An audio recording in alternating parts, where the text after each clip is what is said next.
na sa TV, mag-aral ng maigi to get the lessons easily. It's tangkop, tangkop, tangkop time. We learn all things, it's very fine, masaya. Tutok na. It's tangkop, tangkop, tangkop time. We learn all things, it's very fine, masaya. Tutok na.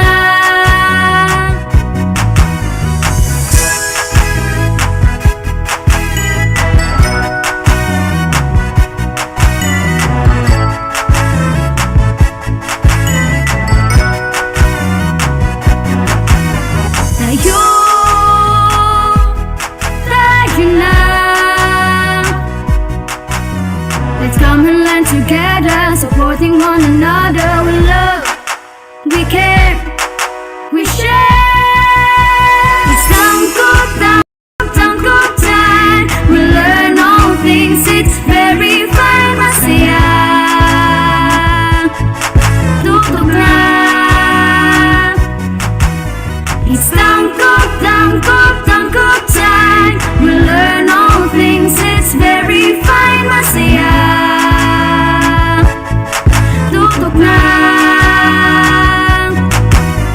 It's tangkop, tangkop, tangkop time. We learn all things, it's very fine, masaya. Tutok na. It's tangkop, tangkop, tangkop time. We learn all things, it's very fine, masaya. Tutok na. It's tangkop, tangkop, tangkop time. We learn all things, it's very fine, masaya. Tutok na. Tangkop, tangkop time.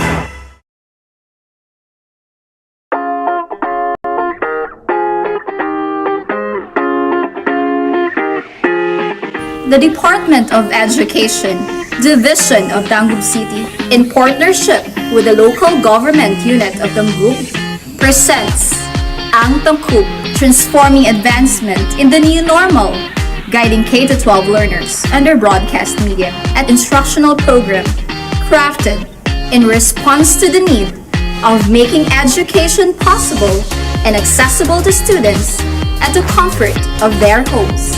It covers the most essential competencies, thematically layered in drama plays which were originally written, directed, and performed by teachers to see to it that education is securely provided. This is Ang Tangkub.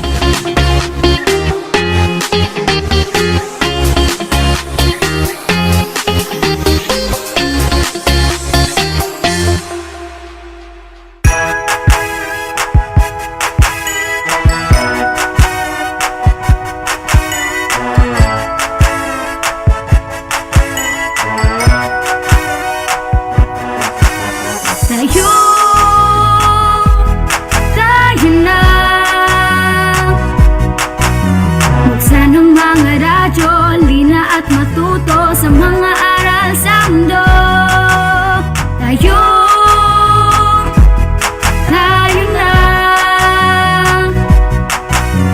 Tumutok na sa TV, mag-aral ng maigi to get the lessons easily. It's tangkop, tangkop, tangkop.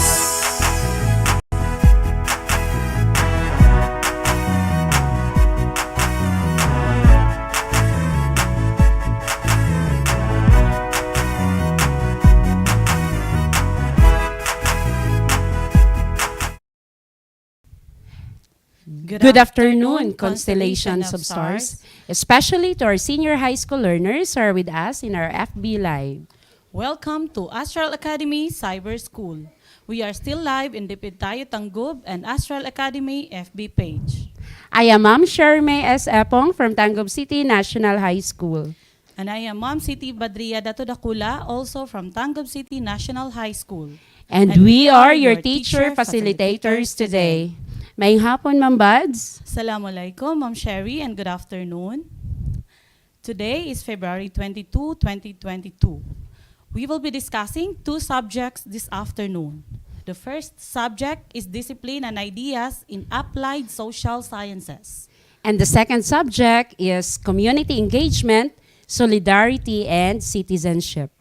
For discipline and ideas and applied social sciences, Week 3 learning competency, value rights, responsibilities, accountabilities of counselors, distinguish between ethical and unethical behaviors among counselors. Okay, yes, Ma'am Buds. No? So for this afternoon, we will be talking about the value, the rights, no?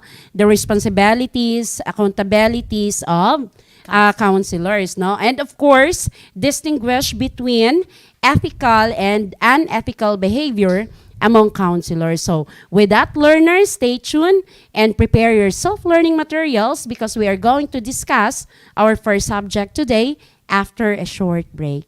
This is Astral Academy Cyber School.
And we are back, still here in Astral Academy Cyber School. Okay, Ma'am Sherry. So for today's discussion, as what I've said, that our competency for this week is distinguish between ethical and unethical behaviors among counselors. Okay, yes, Ma'am Buds, no? So, again, for this week, no, I'm sure at the end of our discussion, as expected, Ma'am Buds, no, na ang atong mga learners, kabalo na sila, mo distinguish kung unsay kalahian sa ethical o mga unethical behaviors sa usa ka counselors. Yes, O usa ka Ma'am counselor, okay? Yes, so our topic is all about core values and ethical principles of counseling. So of course, it is the way we perceive things, people, events, and our environment. It is influenced by our values, our do's and don'ts, and our bottom lines are results of what our values dictate.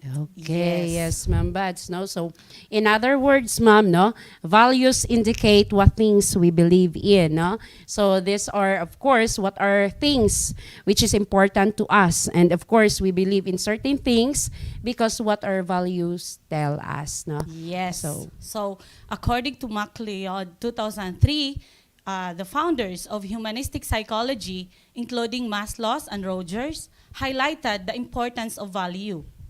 In counseling and ethics, moral issues are closely connected to values.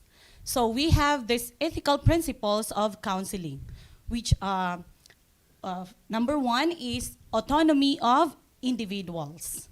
So autonomy of individuals is based on the right of freedom of action and freedom of choice insofar as the pursuit of this freedom does not interfere with the freedom of others. So ang atong mga counselors, they are giving the clients the freedom of, the autonomy of freedom. So they can speak whatever kung ano yung gusto nilang i-share sa atong counselors. Okay, so aside from that, ma'am, so we also have another principle, no? Yes. The principle of non-maleficence, okay? So this refers, of course, to the instruction, no, to all helpers or gitawag po nato silang healers, Yes. that they must, above all, do no harm. So dili dapat nga makapasakit sila, Oh, no? yes. So that's one of the ethical principles.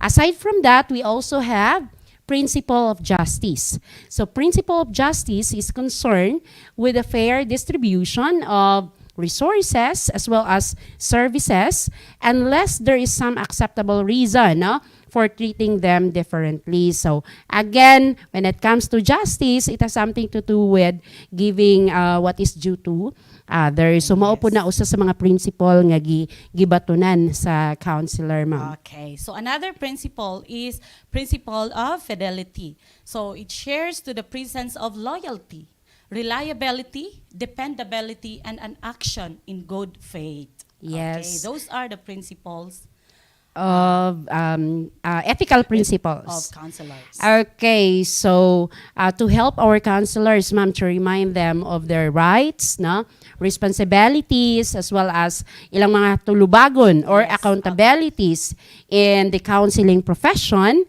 based on the Counselors Association of Code of Conduct, no, the Code of Ethics sa atong mga counselors, naatay 7 sections, no, which is divided into 7. So first, naatay counseling relationship. Yes. We also have confidentiality, of course, ato nang i-discuss, no, later. And then professional responsibility. We also have relationships with other professionals, evaluation, assessment, and interpretation.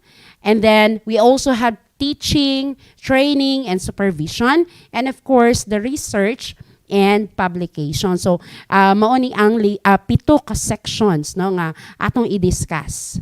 Okay, so we have the following 3 tables provided, a sample of Code of Ethics, which are incorporated with the Code of Ethics of the American Counseling Association. So we have this, the counseling relationship. Yun yung letter A kanina. Yes. Okay, so the counseling relationship is we have client welfare, which means that counselors' primary responsibility is to respect the dignity and to promote the welfare of clients. Yes. They are also expected to encourage clients' growth. Of course, pinakauna dyan, respect the clients, the dignity of the clients. Yes.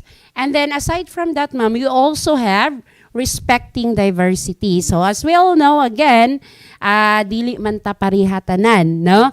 So counselors do not engage in discrimination based on age, no? Mabata, matiguang na, color, no? Culture, disability, ethnic group, gender, race, religion, even sexual orientation. No, dili na dapat nato i-discriminate as counselors. So, marital status, kung single, married, or unsa pa ka na iyang status. And of course, socio-economic status. So, as counselor, we have to respect diversity. And then, we also have clients' rights. Okay? So counselors shall disclose the purpose, goals, techniques, procedures, limitations, as well as potential risk, as well as, of course, the benefits of the services to be performed, and other pertinent information to the client throughout the counseling process. So again, during the process of counseling, ang counselor dapat iyang pahibawon, no, ang iyang kliyente when it comes to unsa may purpose o unsay sistema sa counseling. Okay, so we also have clients served by others. Okay, so the counselors or health professionals with clients' consent inform the professional person already involved to develop an agreement. So, dapat before magbigay ang counselors natin ng anumang advice or dapat mayroon silang client agreement, of course. Okay. Another one is personal needs and values. So maintain respect for clients and avoid actions that seek to meet their personal needs at the expense of the clients. Yes. Okay, so aside from that, we also have dual relationships, okay? So, si counselor, no, of course, aware na siya of their influential position over their clients. So, in this case, counselor should avoid, no, exploiting the trust and dependency of the clients, no? So, dapat maunay buhaton kung baga sa atong counselor, no?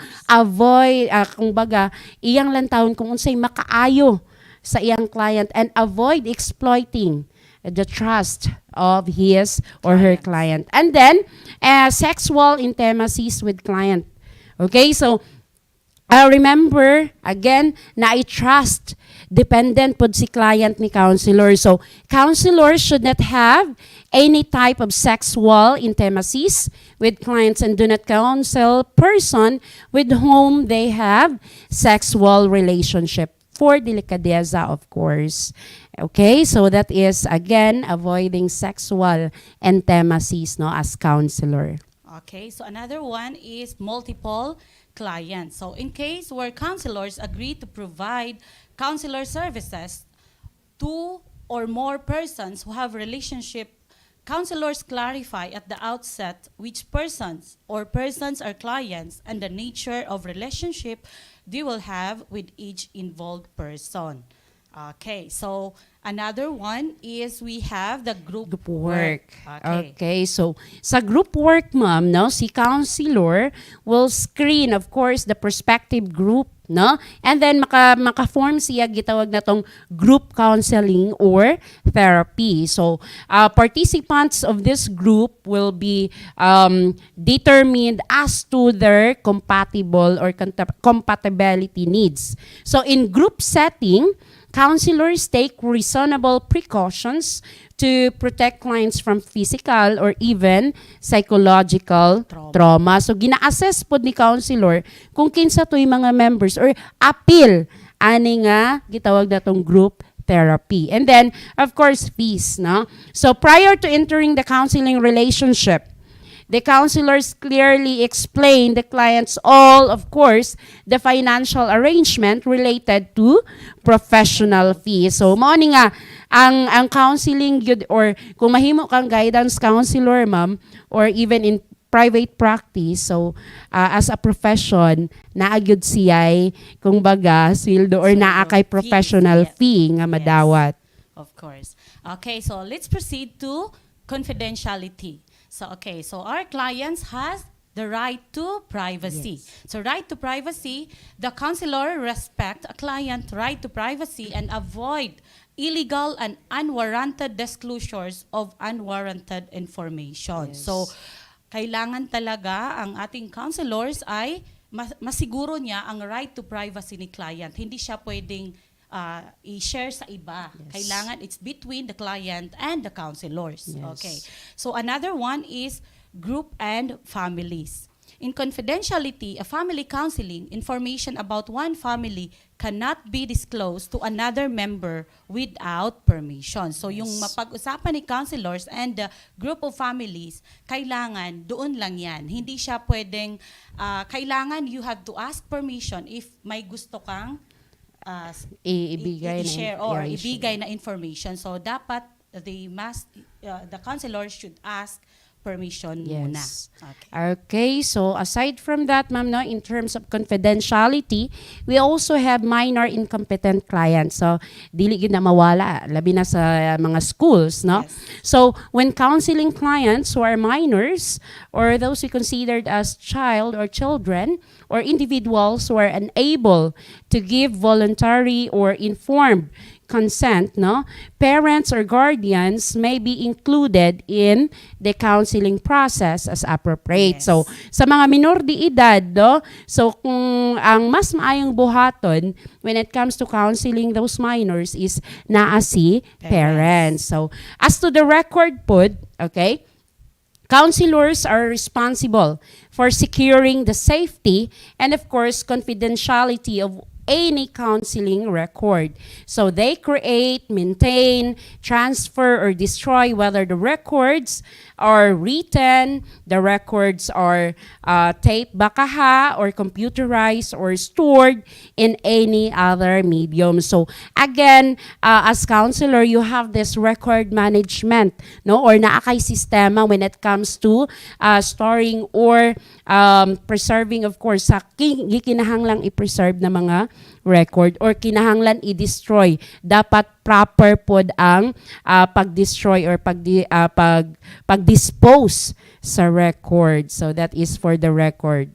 Okay, so in confidentiality, we also have research and training. So of course, our counselors' use of data derived from counseling relationships for purposes of training, research, or publication is confined to content that is disguised to ensure the anonymity of the individuals involved. Yes. Okay, so another is consultation. So consultations, information obtained in consulting relationship is discussed for professional purposes only with persons clearly concerned with the case. Okay, so from confidentiality, let's proceed to professional responsibility, no? So, but before that, more discussions, no? When we return, this is Astral Academy Cyber School.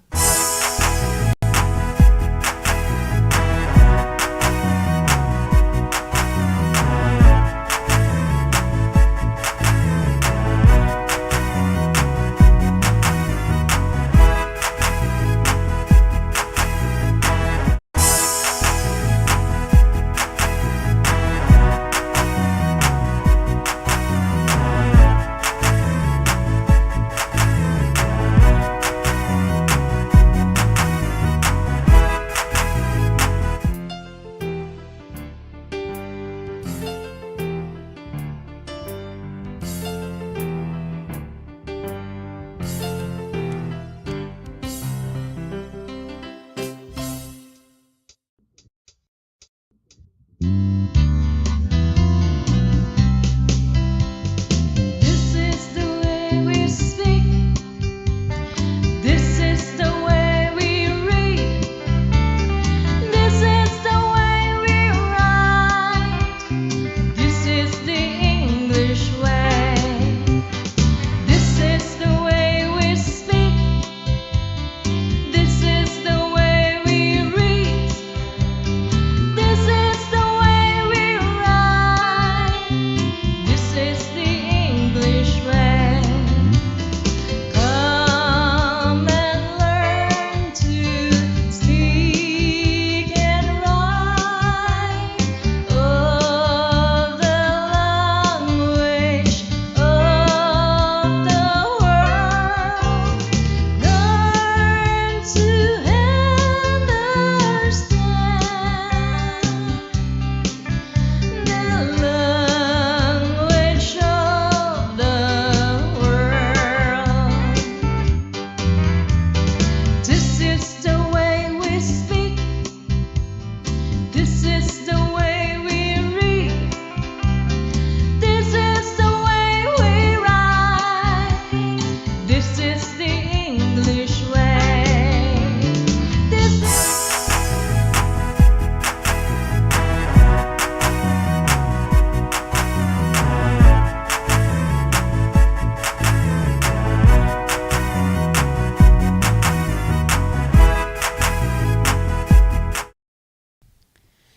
And we are back, still here in Astral Academy Cyber School. Okay, ma'am, no? Let's continue with professional responsibility, okay? So, in professional responsibility as counselor, of course, as expected, you have the so-called standard knowledge, okay? So, counselors have the responsibility to read, to understand and of course to follow the code of ethics and standards, no, of practice. So as counselor, again, you have to bear in mind that you are a professional person, and then as professional, you have to abide with the code of ethics. Kay again, we are talking here of unsay dapat buhaton ni counselor, no? And then as counselor also, you have to have this so-called professional competence. So, counselors practice only within the boundaries of their education, training, supervised experience, state and national professional credentials, and appropriate professional experience. So, dili na siya mo go beyond, no? So dapat kung unsalay iya ang capacity. Okay, so or competence. So, mao na professional competence. Competence. Okay, learners, so let's proceed to our activity. So, mayroon dyan yung ano yan, count me in and count me out. Will I give up my job or not? Okay? So, instruction here is, in the area of counseling relationships of the Code of Ethics, it states that counselors should not have any type of sexual intimacies with clients and do not counsel persons with whom they have sexual relationships. So counselors should not also engage in sexual intimacies with former clients with minimum of 2 years. Okay, so question number 1, what if you are a counselor and you have fallen in love with your client and your client has also fallen in love with you? So since it is unethical to pursue the relationship, you will have to quit your job. Your job is also important to you. So now, what will be your decision? So ang tanong dyan is your decision. You are going to discuss what will be your decision. So okay, another question, number 2, in the area of confidentiality of the Code of Ethics, there is a portion on client's right to privacy. What if the counselor in his or her conversation with client found out that the client accidentally killed a person? Will you report the client to police or not? Explain your answer. Okay, so yan ang mga tanong, learners. Okay? So kayo na ang bahala. Okay. So we hope our learners have learned a lot from our first subject for this afternoon. Okay, yes, ma'am. So more discussions when we return. This is Astral Academy Cyber School.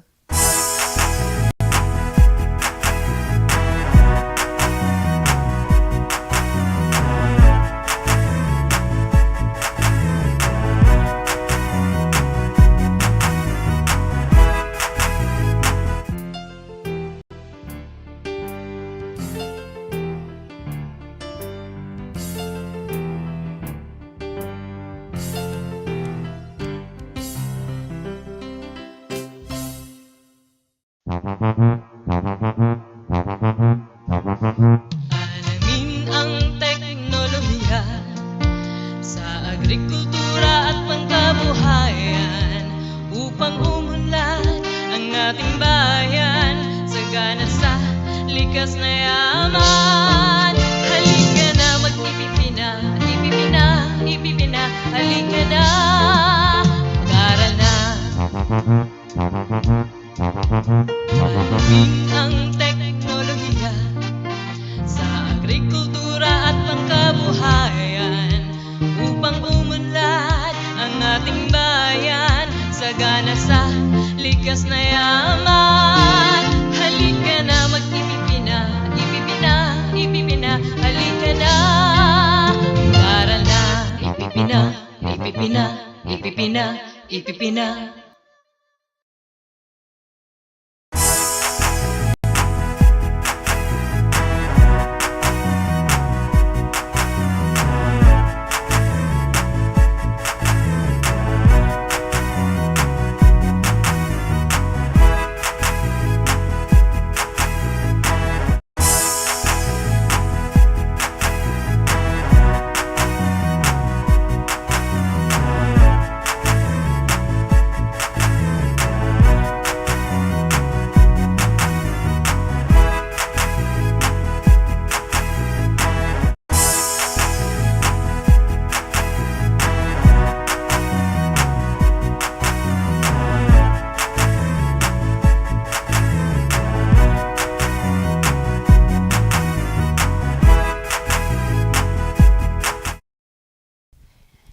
And we are back, still here in Astral Academy Cyber School.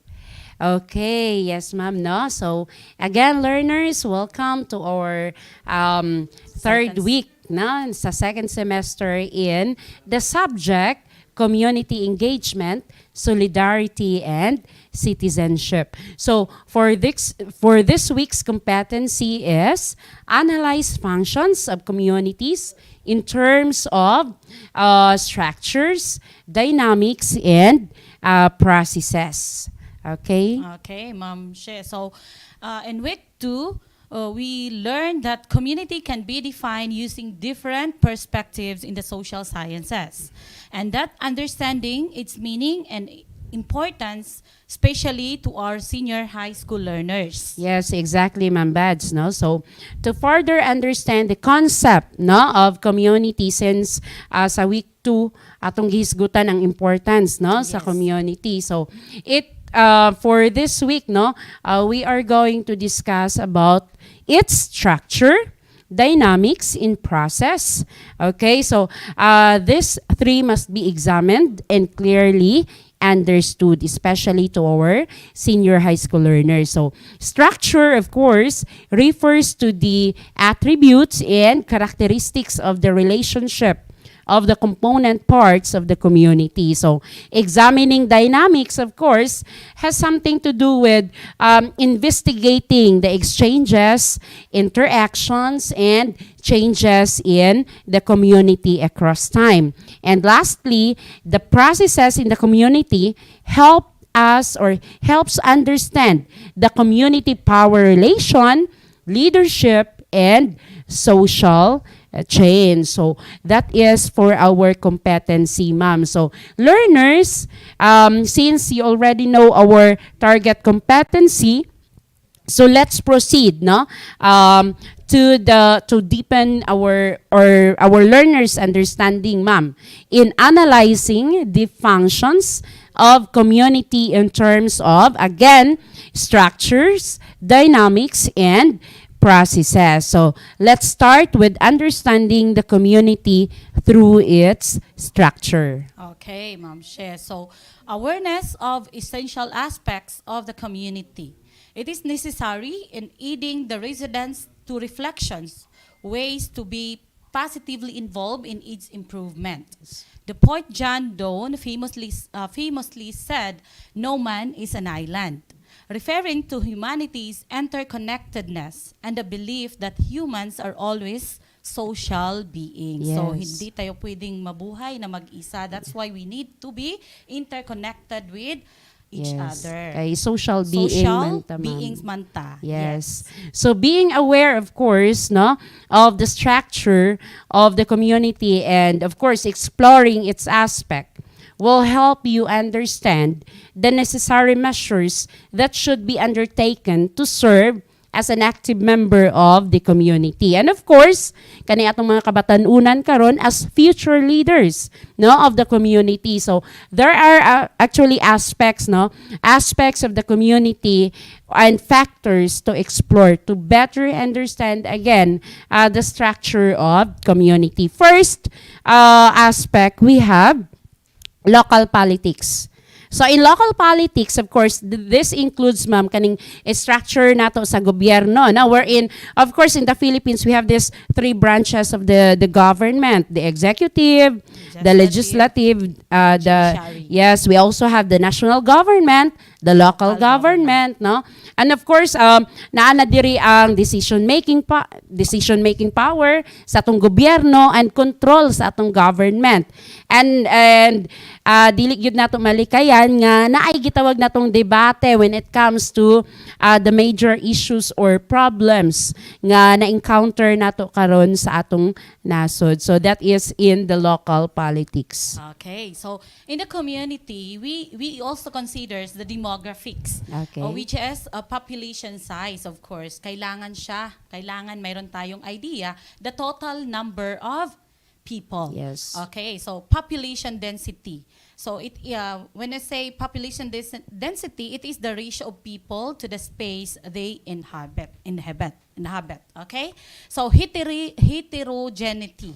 So heterogeneity is the extent to which community members have diverse characteristics. So diverse yan, no?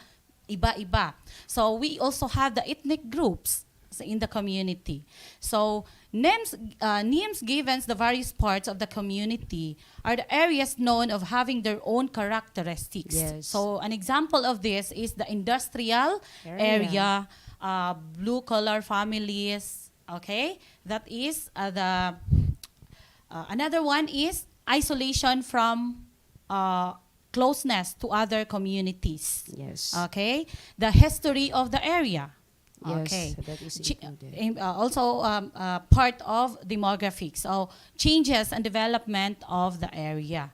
Okay. Yes. So another aspect is geography and environmental influence, ma'am. So in geography and environmental influence, so naani or include naani ang gitawag natong physical environment or the community's physical environment.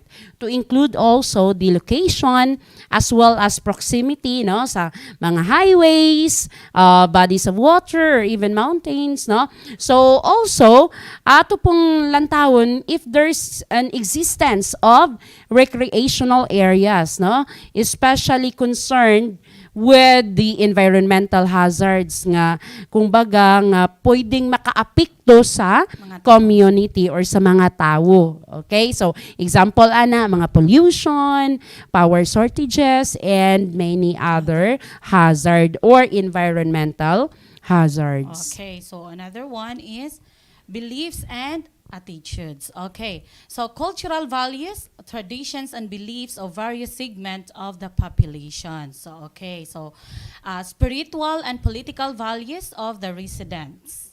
Okay, so available social agencies and the help they can extend. Okay? So perception of residents as part of the community. So those are the beliefs and attitudes. So we have to consider the cultural values of the people in the Yes. community as well as the spiritual and political values of the residents. Kay iba-iba man yan, hindi sila pwedeng pare-pareho Yes. lahat. Okay, the availability of social agencies that they can extend help to the people in the community.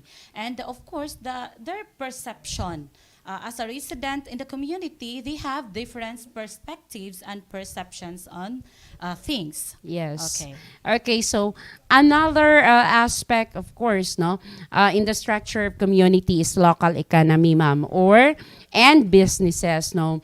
So again, sa atong mga community, naamang tay mga tindahan, mga gagmay, mga dagkong tindahan, no, and of course other sources of employment that characterize the community nga muingon ta kani nga syudad na ani nga mga tindahan nga sama ani. Okay? Sa kanipod nga mga lugar, makaingon ta nga kani siya is rural area or kani siya is urban area, kani siya is metro areas, no? So, nature of businesses also. So, kanang kinsa may na nag-iyaan na, it can be local residents baka ha or pwede pod ang government, no? So, that is for the local economy and businesses. Okay, another one is income distribution. So of course, it is very important that public assistance benefits available to the residents. So kailangan all the resident should benefits the availability of income. Okay, so we also have the median income level of residents. So income levels and corresponding percentage of population. So kung may mga binibigay sa isang barangay or communities, kailangan lahat maka-avail, lahat makakuha ng mga benefits and incentives given by the local government and other agencies. Okay, so stay tuned, learners, because we will be right back after a short break. This is Astral Academy Cyber School.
5 ang math di ay sayon.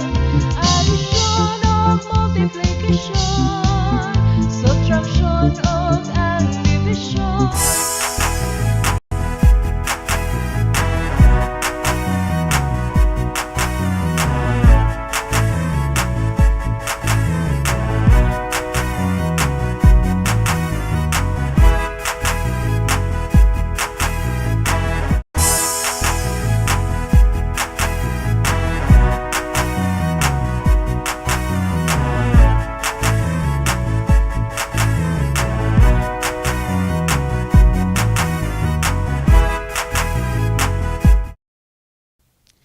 And we are back, still here in Astral Academy Cyber School.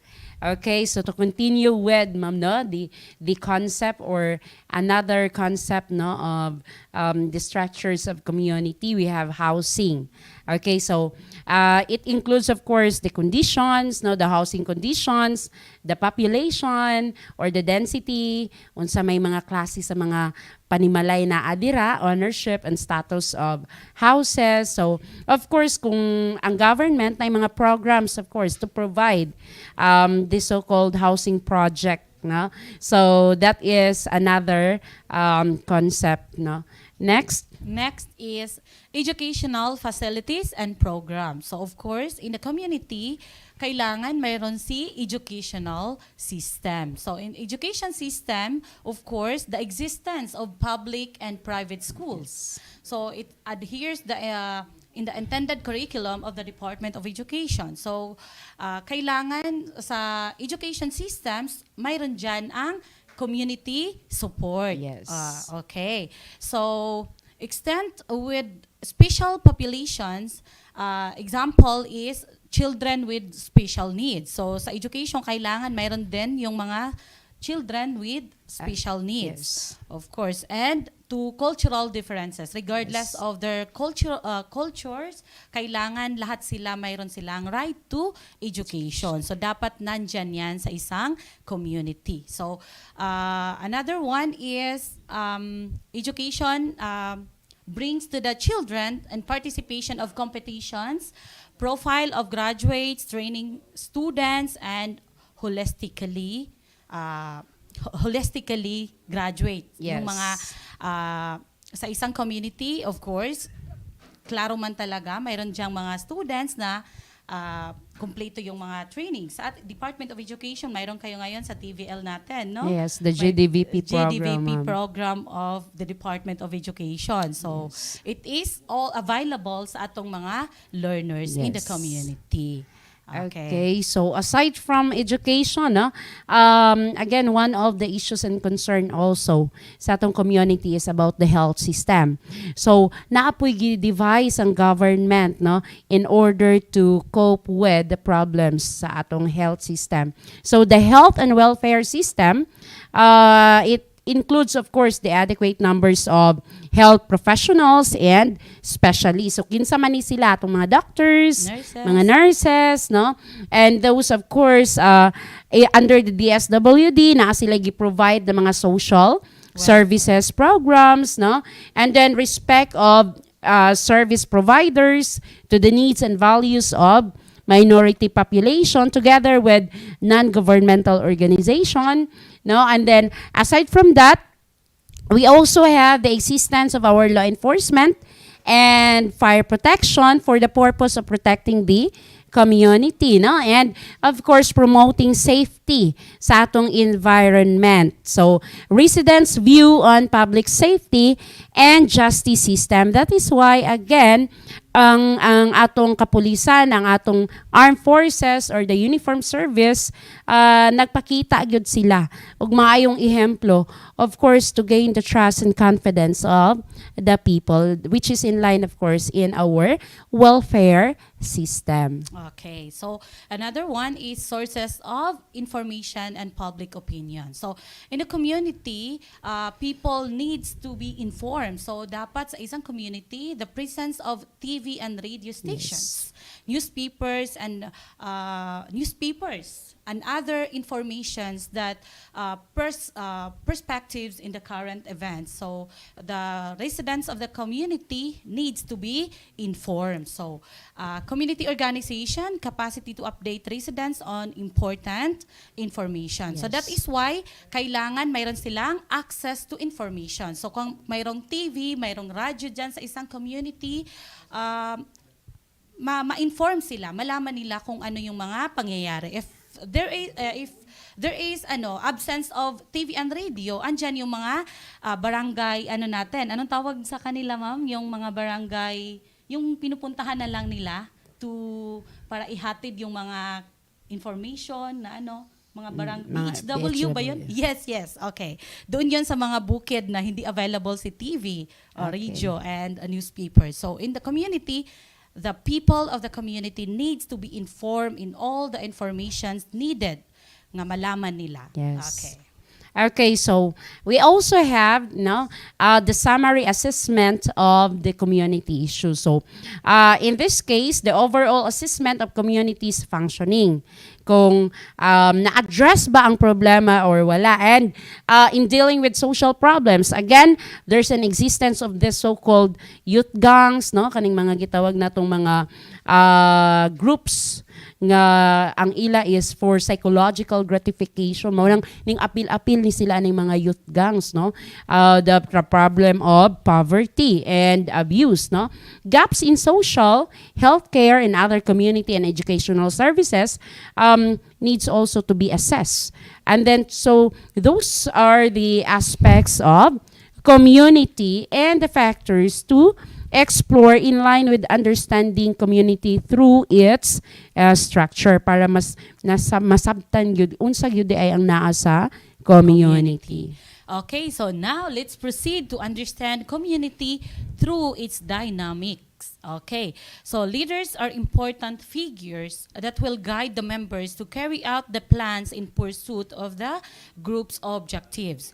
So the guidance of a good leader in a group ensures the coherence of plans and better implementations of the program. So in the community, we need to have a Leaders. Oh, Okay, yes. so in the Philippines, ma'am, sa atong gobyerno, the government provides several levels of leadership from the president, vice president, including, of course, government officials at the national and, of course, in the local levels, kaning gitawag na tong mga mayors, congressmen, and governors. So they are, of course, appointed based on qualification or elected based on qualifications, attitude, and most often through the votes.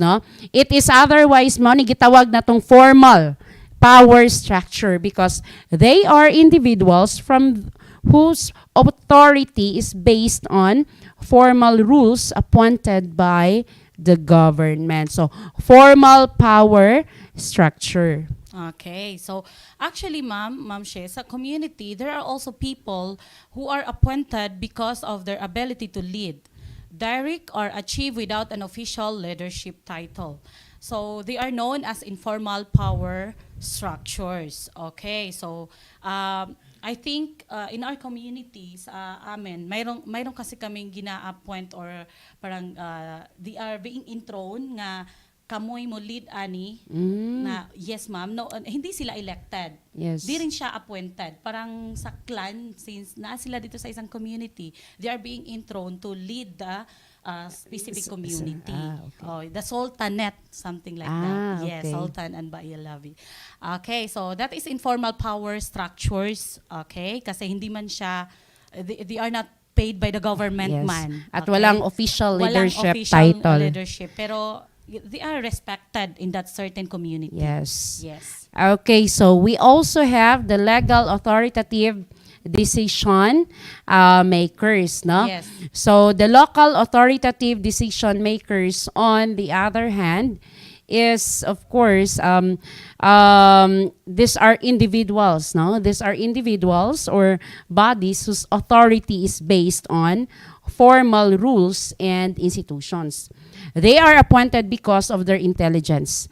No, tungod sa ilaang intelligence, sa ilang reputations, decision-making, dictations from laws and policies. So, examples ani, of course, ang itong president, no?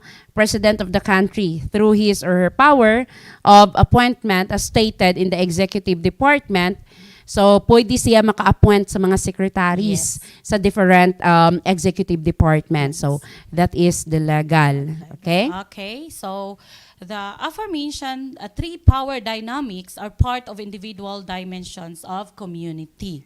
So, interrelationships. Interrelationship is community leaders are with direct relation with you through familial relations, affinities, or feeling of kinship and social network.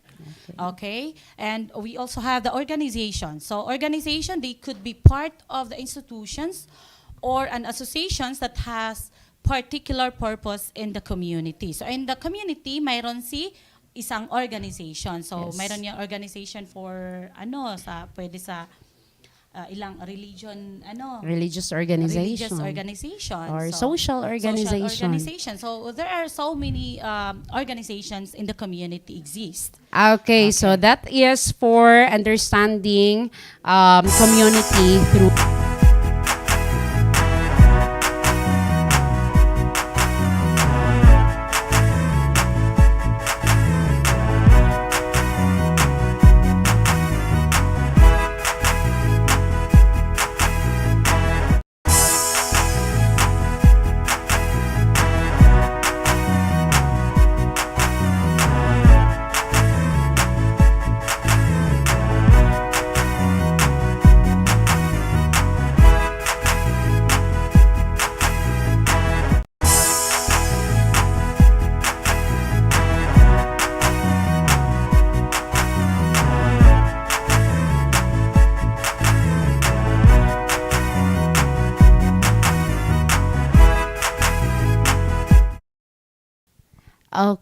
Okay, ma'am, no? So, that is for understanding community through its dynamics. So, now let's proceed to understanding community through its process. So, of course, a leader is an important figure. Importante siyang figure in the community.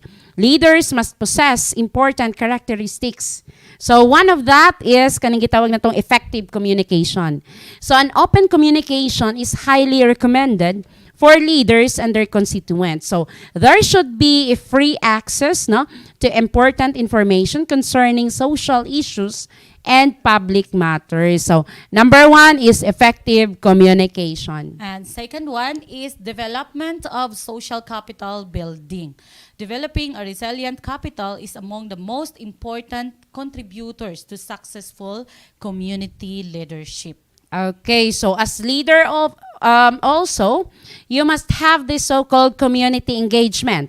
It is important to encourage young leaders to participate so that they are ready to take over when the time comes. Kaya ika nga nila, ang kabataan ay pag-asa ng bayan. Okay, so another one is collaboration. So leaders should learn to build bridges and develop networks among community leaders within the diverse field. So kailangan may collaboration. So lahat kasama, Yes. kasali, walang maiiwan. So the major components, ma'am, of being a better leader, will help improve communities by effecting positive social change, improve the relationships of their residents, as well as build community power. So, unsa man yung community power, ma'am?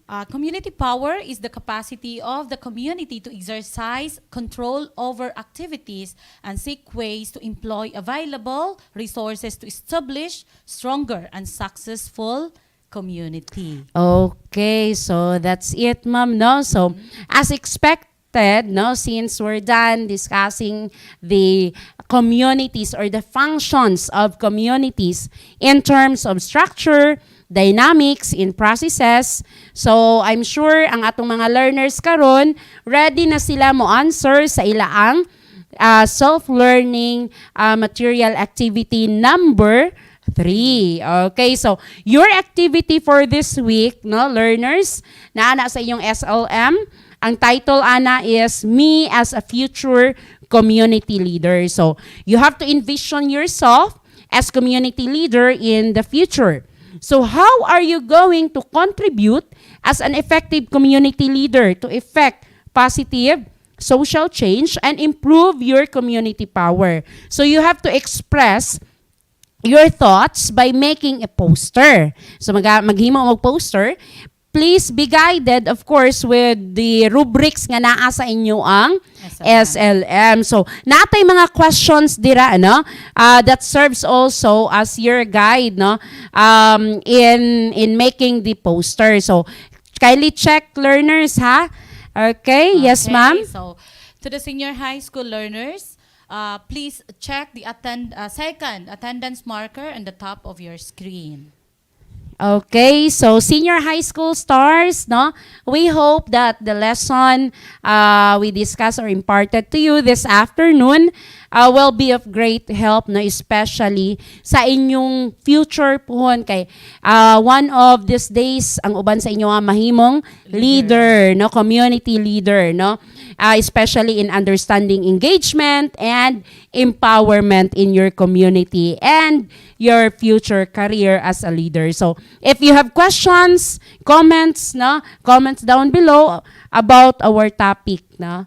Okay, so this has been your mom, Siti Badria Dato Dakula from Tanggol City National High School. And your mom, Shermay S. Epong from Tanggol City National High School.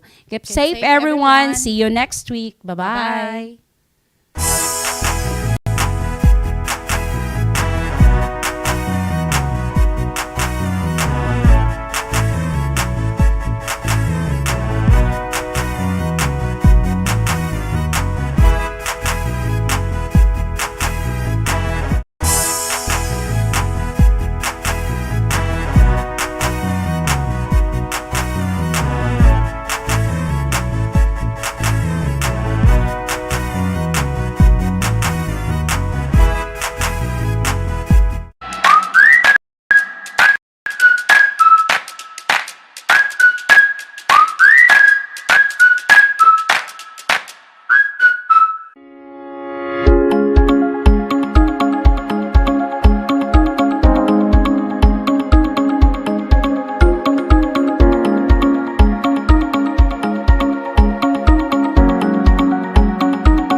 Welcome back mga grade 7 Mathematics. Today is another brand new day to learn another lesson in mathematics. Dito sa nag-isang programa nyo, Ang Tangko! We learn all things ang saya! Ready na ba kayo? hooray! Now, let us begin. At this point, you may have mastered the concepts of point, line, and plane. Now, you may also be wondering what happens when two lines or rays intersect at a certain point. This situation creates an angle between the lines or rays.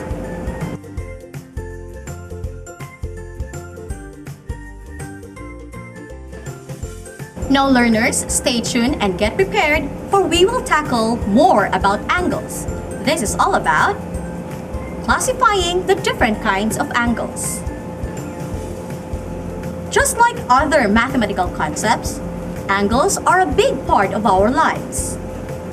One of the examples of angle in real life is the angle formed by the hands of a clock. Also, opening the door widely or slightly also involves angles and so much more.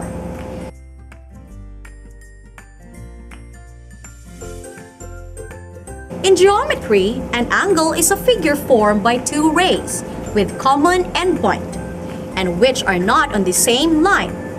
The two rays are called the sides of the angles, while the common endpoint of these two rays is called the vertex. In figure 1, Rays NA and rays NR are the two sides of the angle. Point N is the vertex of the angle.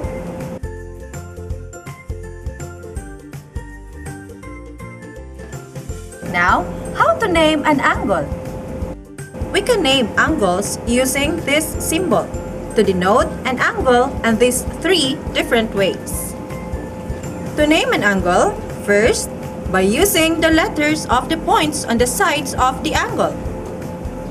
For example, using the letters of the points on the sides of the angle in this example can be named angle ANR or angle RNA. Note, in using this, the vertex should always be placed in the middle of the two other points. Second, by using only the vertex. The angle in the example can be named angle N, using the vertex only. Third, by using the number placed on the interior of the angle. Thus, this angle can be named as angle 1. Hence, the angle given can be named angle ANR or angle RNA, angle N, or angle 1.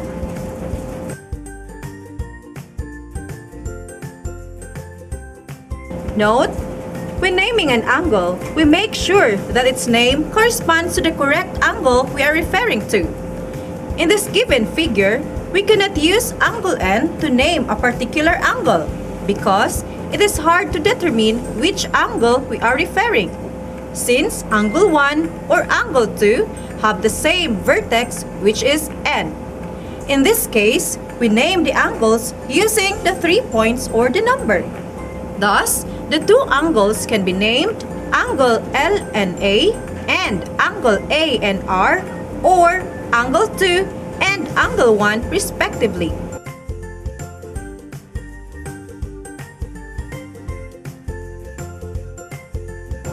Do you get it? Good! Now, let us learn on how to measure an angle. Have you wondered how wide the opening of a door should be by the time you open it? Door openings are like angles, and the openings of angles are measured in units called degrees. The phrase measure of an angle refers to the opening made from one side of the angle to the other side. To get this measure, we use a measuring device called protractor.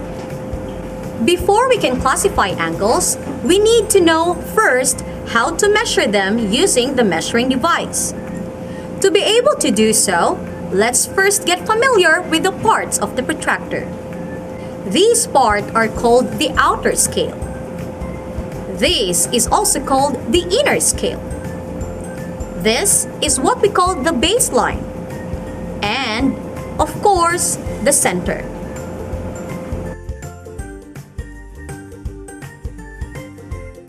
Now that you are familiar with the parts of the protractor, then you're ready to measure an angle. Consider the two angles. Both angles are named angle ABC, but facing different sides. We can get the measure of both angles by following these steps. First step, place the center of the protractor on the vertex of the angle to be measured. Second step, line up the mark labeled 0 on either scale with one side of the angle. Note, if the angle is facing the left side, then we will use the outer scale. For angle 2, we use the inner scale because the angle is facing the right side. Third step, read the scale where it falls on the other side of the angle. For angle 1, the measure of the angle 1 or angle ABC is 30 degrees. For angle 2, the measure of angle 2 or angle ABC is also 30 degrees. In symbols, we write this as measure angle ABC equals 30 degrees.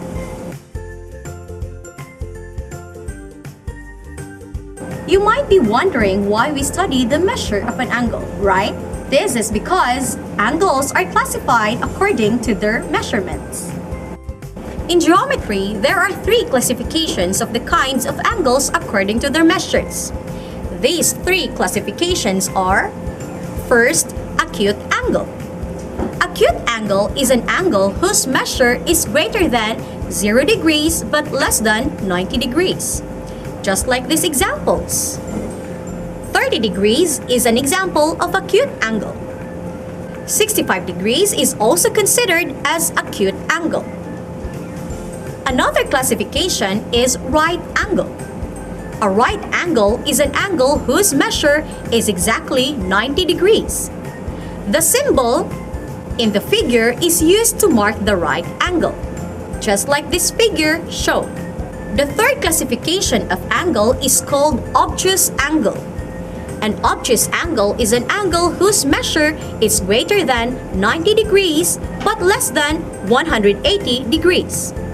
This figure is an example of obtuse angle, 120 degrees. Another obtuse angle is 165 degrees. Let us understand these kinds of angles better with this diagram. Starting from 0 degree, all the angles that are in box 2 are acute, while all the angles that are in box 1 are obtuse. Now, it's your turn to try. Name the following angles according to its kind. Number 1. What do you call this angle? Very good. This is an acute angle. Number 2. What do you call this angle? Right. This is an obtuse angle. How about this angle? Very good. This angle is a right angle.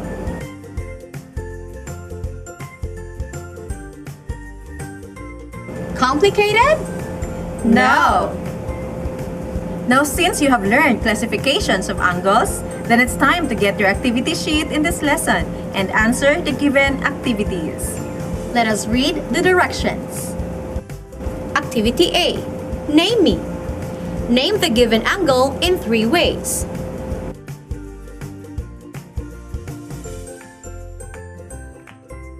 Activity B. Test yourself. Determine the measure of each of the following angles. Then classify it as acute, obtuse, or right angle. An example is given for you.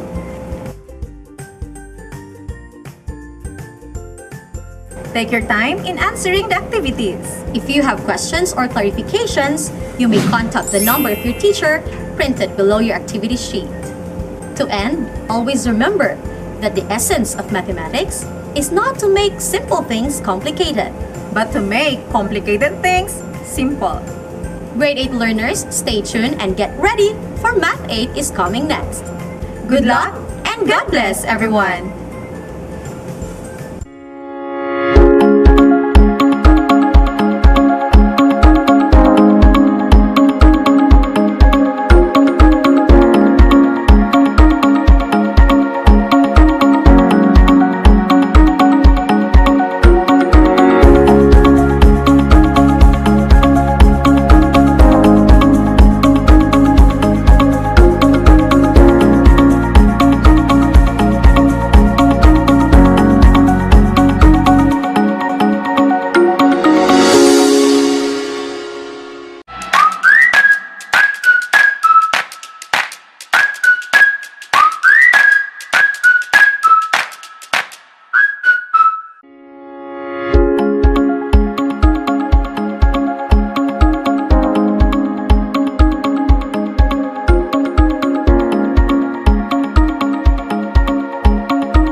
Welcome back mga grade 8 Mathenics! Today is another brand new day to learn another lesson in mathematics.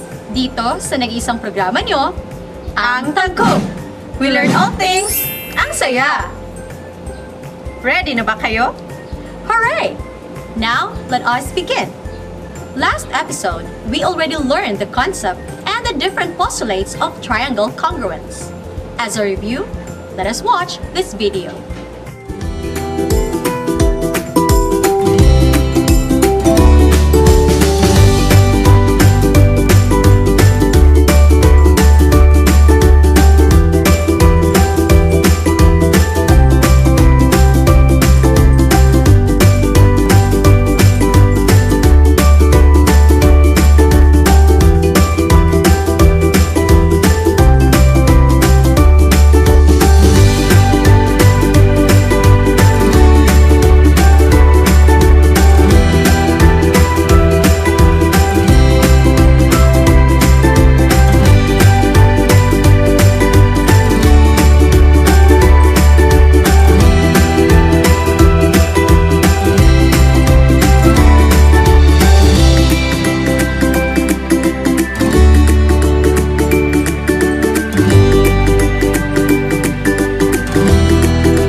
Now learners, stay tuned and bear with us today for we will now apply the triangle congruency as we learn about solving corresponding parts of congruent triangles.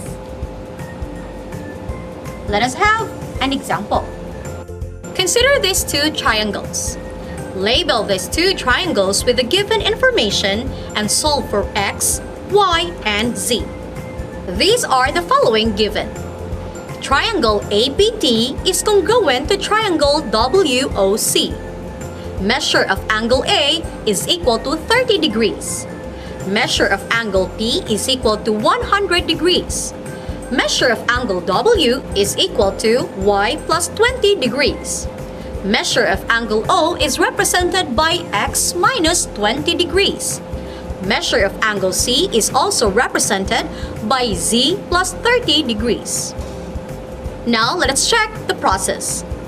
Now, to find the value of y, considering measure of angle A is equal to the measure of angle W. Substituting the given, we now have 30 degrees is equal to y plus 20 degrees.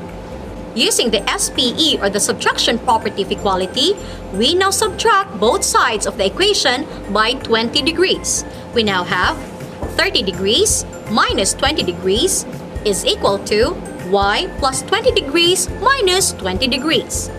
Combining like terms, 30 minus 20 degrees is equal to 10 degrees. 20 minus 20 degrees is equal to 0. We now have 10 degrees is equal to y. Or it can also be written as y is equal to 10 degrees. Now, to find the value of x, we now consider that measure of angle P is equal to the measure of angle O. Now, let us substitute the given. Measure of angle P is equal to 100 degrees. Measure of angle O is represented by x minus 20 degrees. We now have 100 degrees is equal to x minus 20 degrees. Using the APE or addition property of equality, we now add both sides by 20 degrees. So we now have 100 degrees plus 20 degrees is equal to x minus 20 degrees plus 20 degrees. Combining like terms, 100 degrees plus 20 degrees is equal to 120 degrees. Negative 20 degrees plus 20 degrees is equal to 0. We now have 120 degrees is equal to x. Or it can also be written as x is equal to 120 degrees. Now, how are we going to solve for the value of z? Well, first, let us consider that the measure of angle t is equal to the measure of angle c. Since measure of angle t is unknown, then we have to solve first for the measure of angle t. We know that the total degrees of a triangle is equal to 180 degrees. So we can have this equation. Measure of angle A plus measure of angle P plus the measure of angle T is equal to 180 degrees. Substituting the values, we now have measure of angle A is equal to 30 degrees. Measure of angle P is equal to 100 degrees. The equation would now be 30 degrees plus 100 degrees plus the measure of angle T is equal to 180 degrees. Combining like terms, 30 plus 100 is equal to 130 degrees. So we now have 130 degrees plus the measure of angle T is equal to 180 degrees. Using the SPE or the subtraction property of equality, we now subtract both sides of the equation by 130 degrees. We now have 130 degrees minus 130 degrees plus the measure of angle T is equal to 180 degrees minus 130 degrees. Combining like terms, 130 minus 130 degrees is equal to 0. 180 minus 130 degrees is equal to 50 degrees. Therefore, the measure of angle T is equal to 50 degrees. Now substituting this value to our equation, measure of angle T is equal to the measure of angle C, we now have 50 degrees is equal to Z plus 30 degrees. Using the SPE or the subtraction property of equality, we now subtract both sides of the equation by 30 degrees. We now have 50 degrees minus 30 degrees is equal to Z plus 30 degrees minus 30 degrees. Combining like terms, 50 minus 30 degrees is equal to 20 degrees. 30 minus 30 is equal to 0. So we now have 20 degrees is equal to Z, or Z is equal to 20 degrees. Therefore, the value of X is equal to 120 degrees. The value of Y is equal to 10 degrees. And the value of Z is equal to 20 degrees.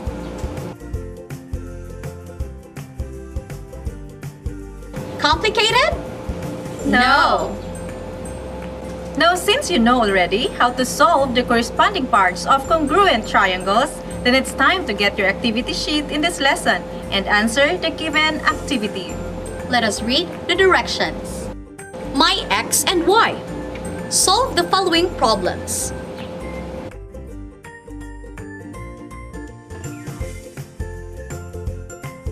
Just take your time in answering the activity. Now, if you have questions or clarifications, you may contact the number of your teacher printed below your activity sheet. To end, always remember that learning is a treasure that will follow its owner everywhere. So education must continue. Grade 9 learners, stay tuned and get ready for Math 9 is coming next. Good luck and God bless everyone!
back mga grade 9 Mathenics! Today is another brand new day to learn another lesson in mathematics.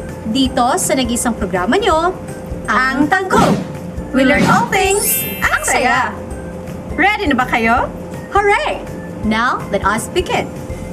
In our previous lesson, solving for angles and sides of parallelograms were thoroughly discussed using its properties.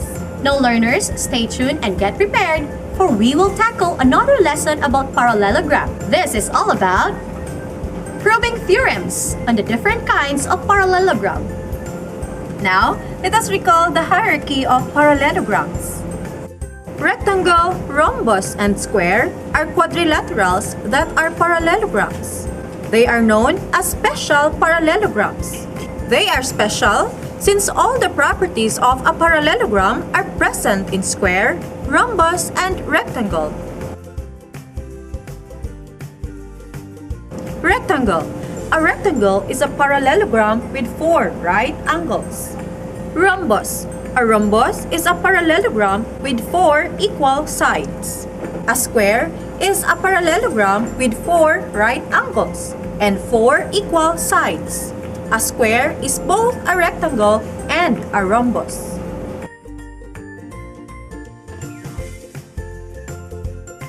Now, here are the theorems on the special parallelograms. Theorems on rectangle.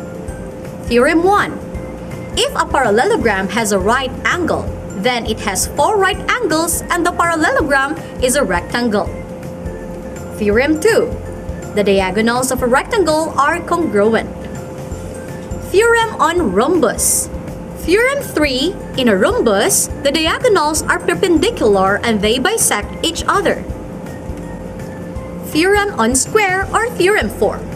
The diagonals of a square bisect each other are congruent and perpendicular.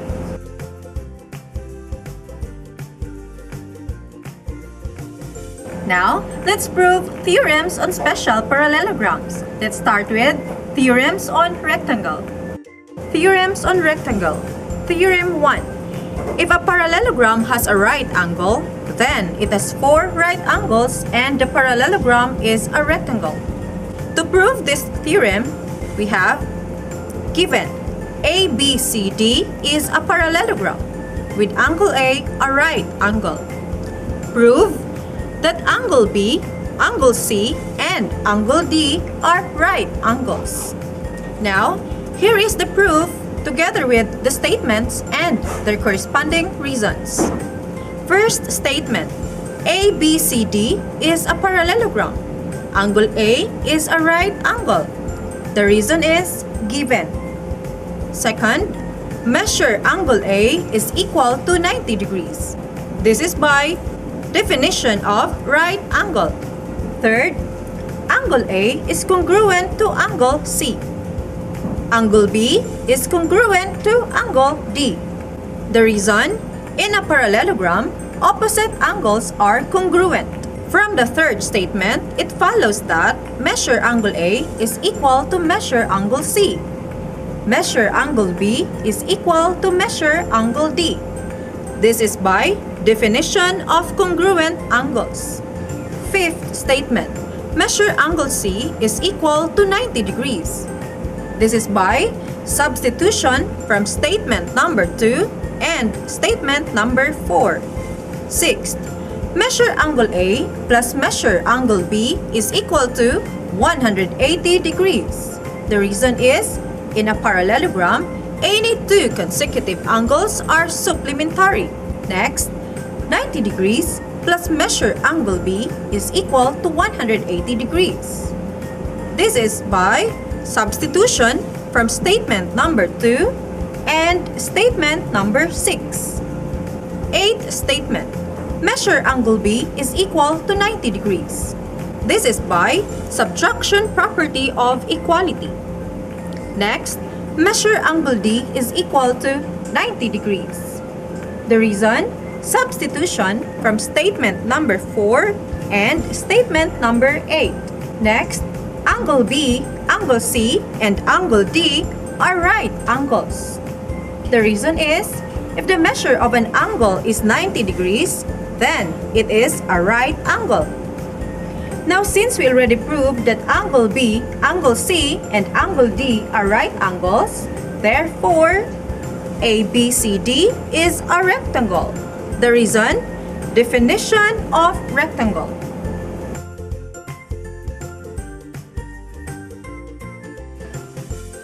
Theorem 2 of the theorems of rectangle. The diagonals of a rectangle are congruent. Given ABCD is a rectangle with the diagonals AC and BD. Prove that AC is congruent to BD. Now here is the proof. First statement. ABCD is a rectangle. Reason is given. Second, line AD is congruent to line BC. Reason, in a parallelogram, opposite sides are congruent. Third statement, angle D and angle C are right angles. Reason, a rectangle has 4 right angles. Next statement, angle D is congruent to angle C. Reason, any 2 right angles are congruent.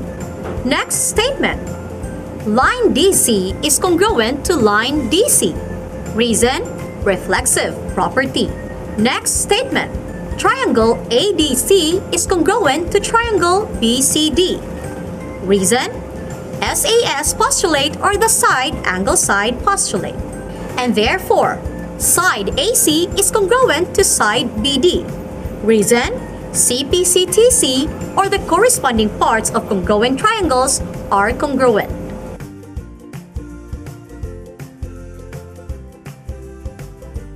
Now, let us proceed proving theorem on rhombus. Theorem 3.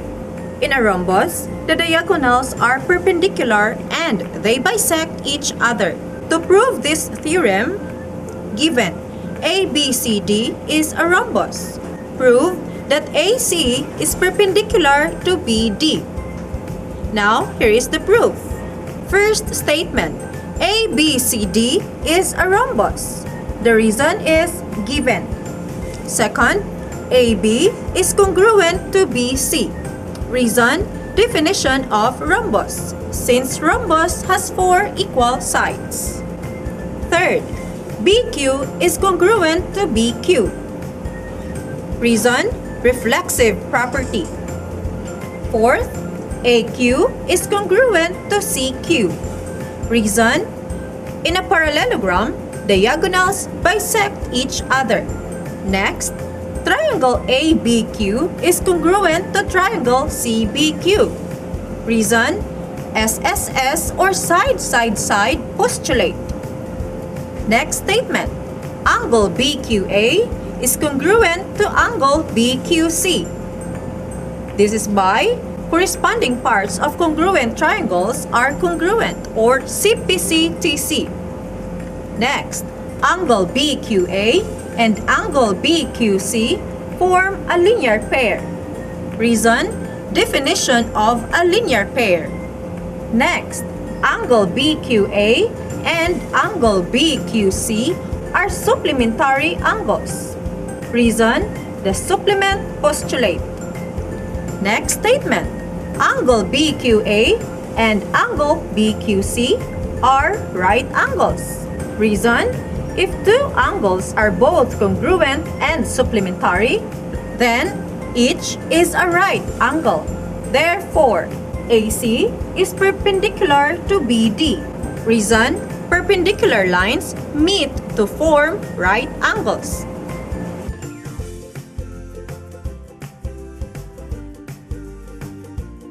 Now let us prove the theorem of square. Theorem on square or the theorem 4 states that the diagonals of a square bisect each other are congruent and perpendicular. Given ABCD is a square, let us prove that AC is equal to BD and AC is perpendicular to BD. Here is the proof. First, ABCD is a square. Reason, given. Second statement, AD is equal to BC. Reason, definition of square. Third statement, angle BAD is equal to angle ABC. The reason, definition of square. Next, AB is equal to BA. Reason? Reflexive property. Next, triangle ADB is congruent to triangle BCA. Reason? SAS or side angle side postulate. Next, AC is equal to BD. Reason? CPCTC or corresponding parts of congruent triangles are congruent. Next statement. OB is equal to OD. Reason? The diagonals of a parallelogram bisect each other. Next statement. AB is equal to AD. Reason? Definition of square. Next, AO is equal to AO. Reason? Reflexive property. Next, triangle AOB is congruent to triangle AOD. Reason? SSS or side-side-side postulate. Next statement. Angle AOB is equal to angle AOD. Reason? CPCTC or corresponding parts of congruent triangles are congruent. Next statement. Angle AOB plus angle AOD is equal to 180 degrees.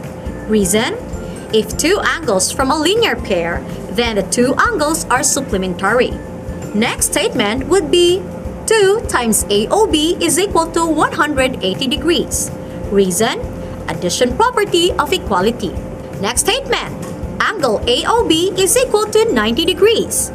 Reason? Division property of equality. This follows that AO is perpendicular to BD, and this implies AC is perpendicular to BD. Reason? Definition of perpendicular.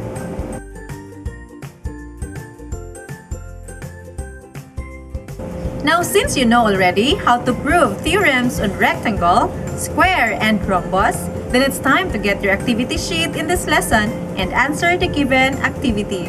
Let us read the directions. Complete me. Complete the 2-column proof for each of the following.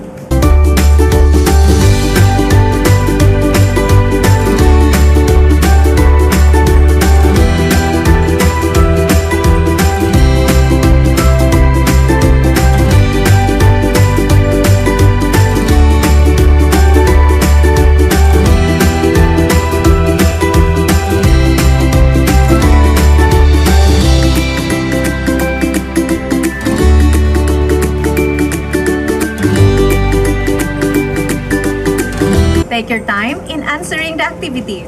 If you have questions or clarifications, you may contact the number of your teacher printed below your activity sheet.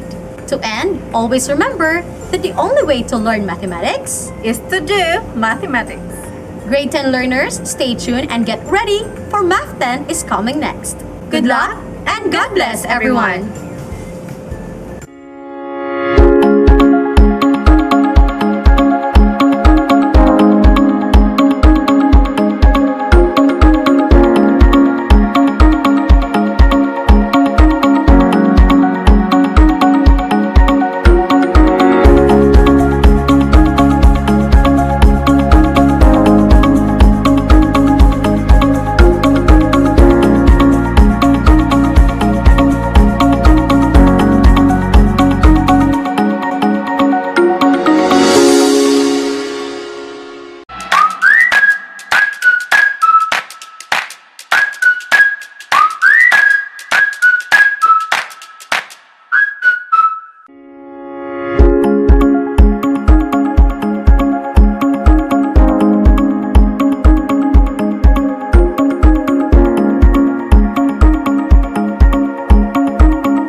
Welcome back mga grade 10 mathematics. Today is another brand new day to learn another lesson in mathematics. Dito sa nag-isang programa nyo, Ang Tangkong! We learn all things, ang saya! Ready na ba kayo? hooray! Now let us begin. Last episode, we already learned what combinations, and permutations of objects and identify real-life situations of the difference of the combinations and permutations. This time, learners, stay tuned and bear with us today, for we will learn another lesson, and this is all about events and union and intersection of events. Now, let us start with the important terms of this topic. Event. Event is a possible one or more outcomes in an experiment. When we say outcomes, these are the events that may result in an experiment. Example, in throwing a die once, for instance, 5 comes out. Here, 5 is an example of event. Experiment. When we say experiment, it is any circumstance whose outcome can't be determined or uncertain. Example, tossing a coin, flipping a die, throwing balls in a box. Sample space. Sample space is the collection of possible outcomes in an experiment. It is oftentimes labeled as S or U. Example, in throwing a die once, the possible events are 1, 2, 3, 4, 5, and 6.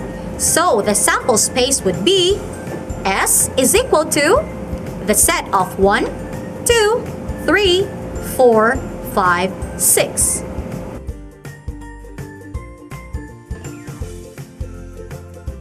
Now, here are the different types of events.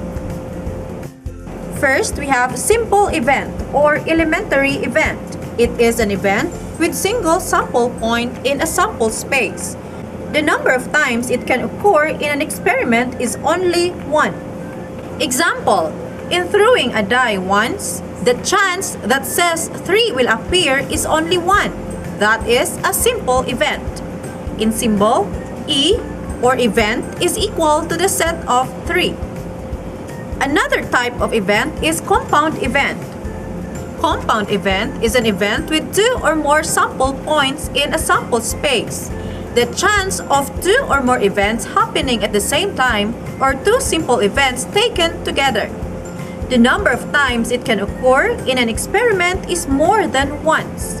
Example, tossing a coin twice will generate the sample space.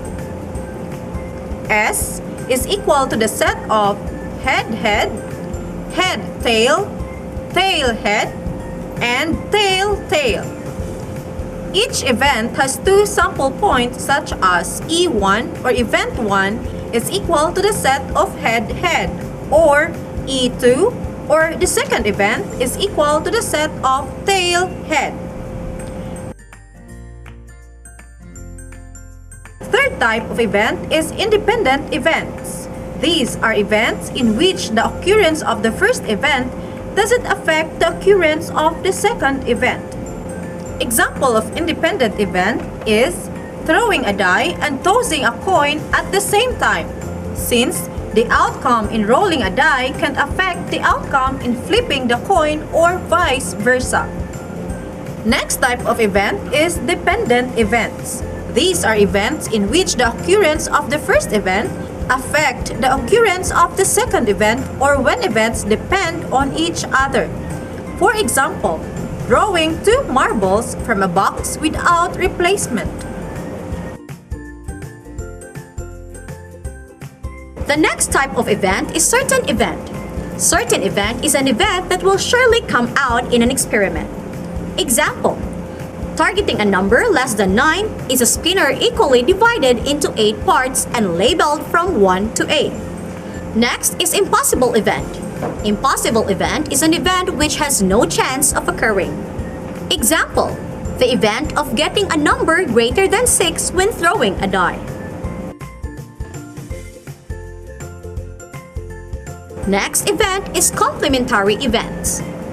A and B are complementary events when A occurs if and only if B doesn't, or B occurs if and only if A doesn't. Note that A and B must be inclusive events. When we say inclusive events, these are events that when combined form the totality of the sample space. Example, If given that the event is weekdays, then its complement is weekend days. Next type is mutually exclusive events. These are events that cannot happen at the same time, or disjoint events. Example, the events of turning left and turning right can't happen at the same time.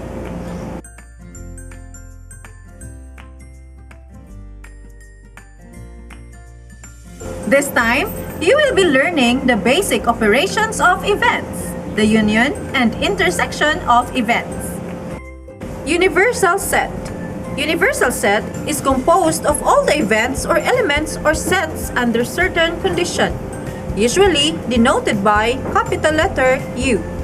Each object in a set is called an element of the set. Subset. Subset is a particular set of elements within a universal set having the same characteristics or within certain condition. Example, if U or the universal set is equal to the set of real numbers, then subset to this could be set A is equal to the set of integers. Also, it is safe to say that if we have another set, say set B is equal to the set of positive integers, then B is a subset of not just U but also in A. In symbol, A is a subset of U. B is a subset of A. B is a subset of U.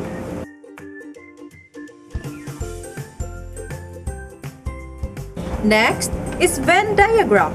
Venn diagram is a diagram which shows all the sets or finite sets with related characteristics or elements. It is named after a British logician, John Venn. Now how about the intersection of events? Intersection of events. These are elements that common to all events. In symbol, for instance, the two events are A and B. Now, this Venn diagram shows the intersection of events A and B. In symbol, A intersection B. Note, there are cases in which the intersection of two or more events is empty or an empty set. In symbol, for instance, the two events are A and B. This Venn diagram shows that A intersection B is equal to an empty set.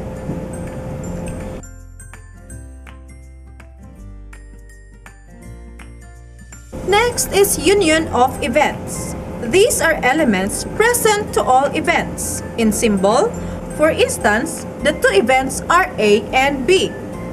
Now, this Venn diagram shows A union B, or the union of the two events A and B. Now, let us have an example. Given that U or the universal set is a set that contains 1, 1/2, 2, 5/2, 3, 4, 5, 6, 7, 8, 9, 10, and 10.8. Set A is a set of all x such that x is an even number less than 11. Set B is a set of x such that x is a prime number less than 11. Now, let us find the union of A and B and the intersection of A and B. Now, let's check the solution. Let's make first a Venn diagram to easily present the given above. On the Venn diagram, you have noticed that on the circle A or set A contains the even numbers less than 11. We have 2, 4, 8, 6, and 10. On the circle B or set B, it contains the prime numbers less than 11. We also have 2, 3, 5, and 7.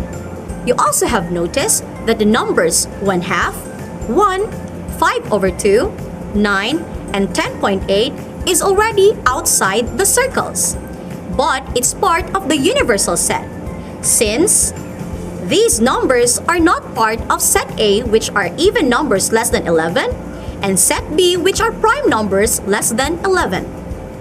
Now, if we get the union of A and B, we now have the set containing 2, 3, 4, 5, 6, 7, 8, and 10. Now the intersection of this given set is a set that contains 2. Because 2 is an even number less than 11 and at the same time a prime number less than 11.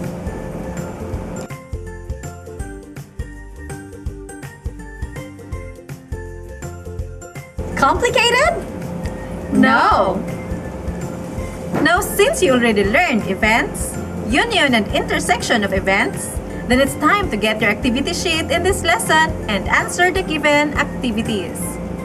Let us read the directions. Activity A. Modify true or false.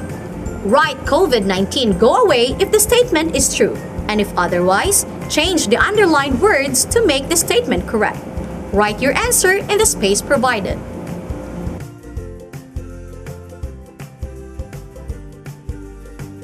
Activity B.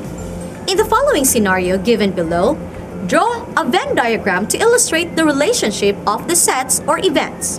Then, identify the union and intersection of the given sets or events.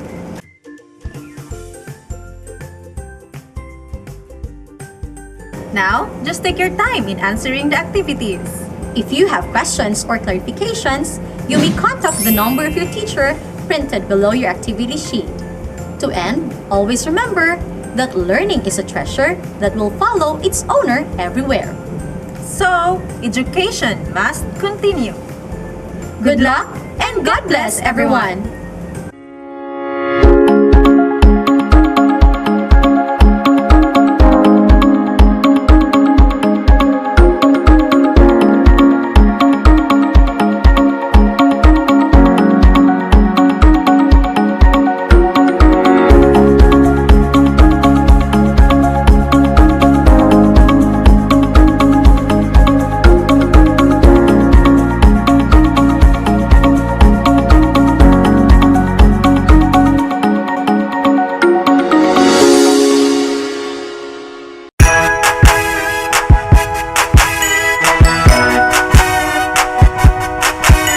We hope that you have learned the most essential lessons you need to master. See you on our next episodes. This has been We share. Ang Tangkub. It's tangkop time. We learn all things. It's very fun, masaya. Tutok na.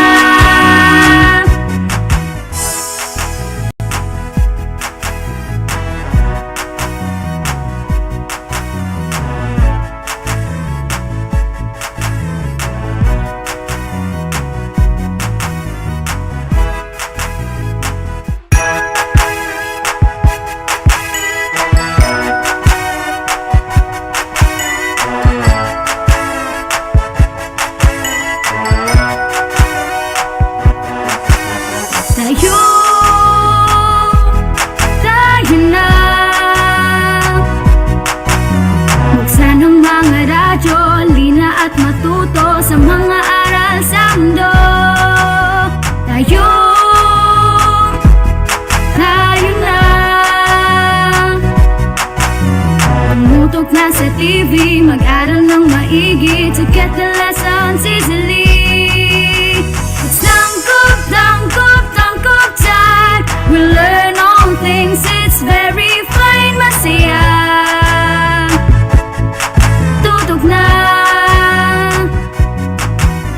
It's tangkop time. We learn all things, it's very fine, masaya. Tutok na.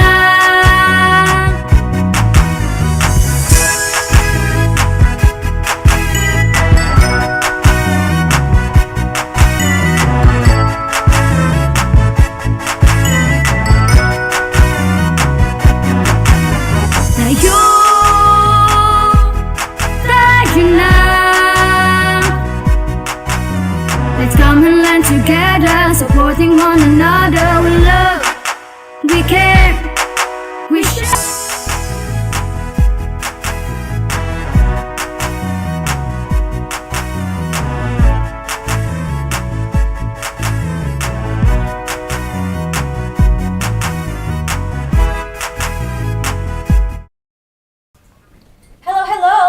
Tuesday, everyone. Welcome to Astral Academy Cyber School.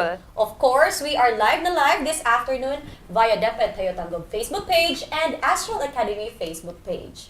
And today is Tuesday. And pag Tuesday, yes, kami ang inyong makauban today. Again, I am Miss Elvin Nueva.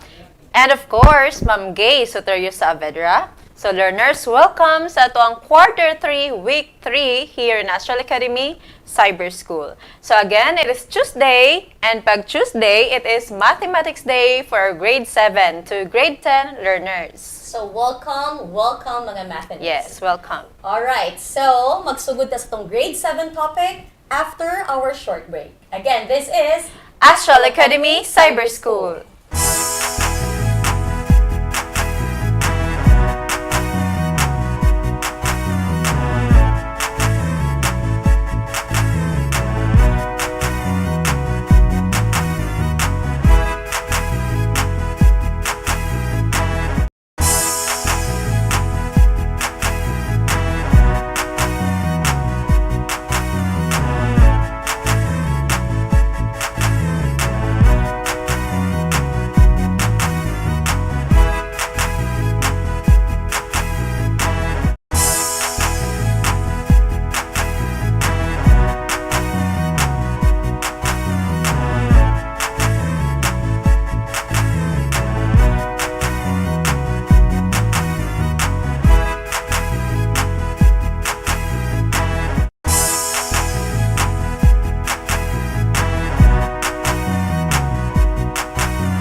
And we are back still here in Astral Academy Cyber School. Alright, so Ma'am Gay, mag-start as itong Grade 7 topic. Alright, so for Grade 7 Mathematics lesson, Quarter 3, Week 3, we are going to classify the different kinds of angles. But before we're going to classify the different kinds of angles, class, it is very important, Ma'am Elvino, to know kung sa ni si angle, and also importante pod nga maka-learn sila atong mga learners kung saan pag-name ni angle and also measuring an angle. Alright, so just like other mathematical concepts, angles are a big part of our lives, okay?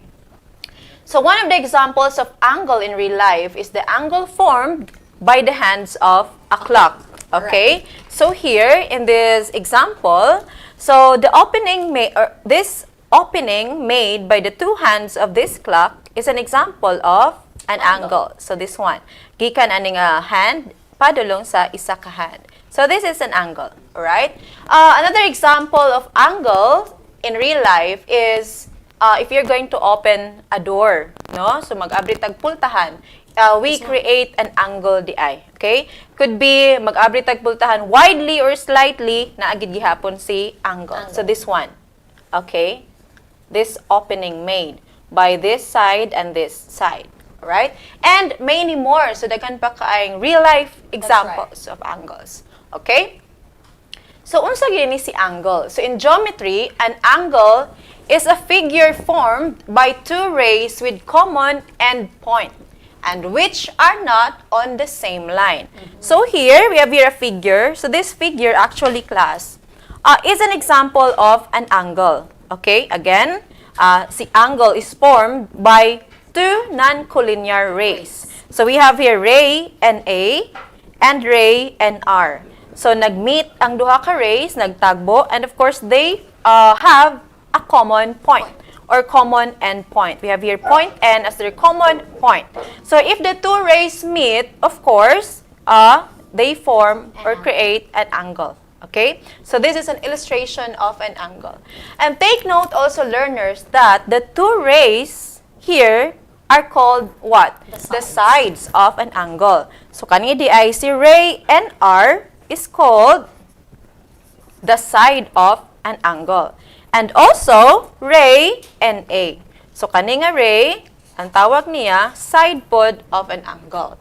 And then, the common endpoint or the common point of the two rays, ang tawag na class is the vertex. So, here, si point N is called the vertex of an angle. So take note sa mga parts of an angle's class, we have the sides. The two rays are called the sides, and the common endpoint of the two rays is called the vertex of an angle. Now, Ma'am LV, unsaon day pag-name si angle? Okay? So actually, angles are named in three ways, no? And we are going to use, and in naming an angles class, we are going to use the symbol of an angle. So the symbol of an angle is this one, okay? So, mag-name tag angle, need gyud nga makita nato ni nga symbol. So, first method or way in naming an angle is by using the 3 points on the angle. Okay? We have here point A, point N, and point R. So, naming this angle class using the 3 points, we have here angle A and R. Okay?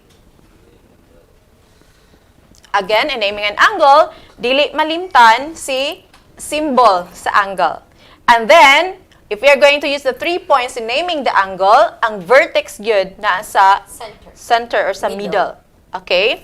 So, we have angle A and R.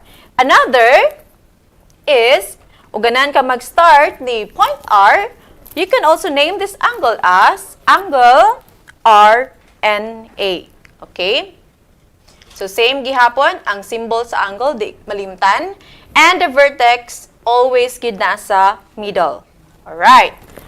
And then, another way in naming an angle class is by using only the vertex of an angle.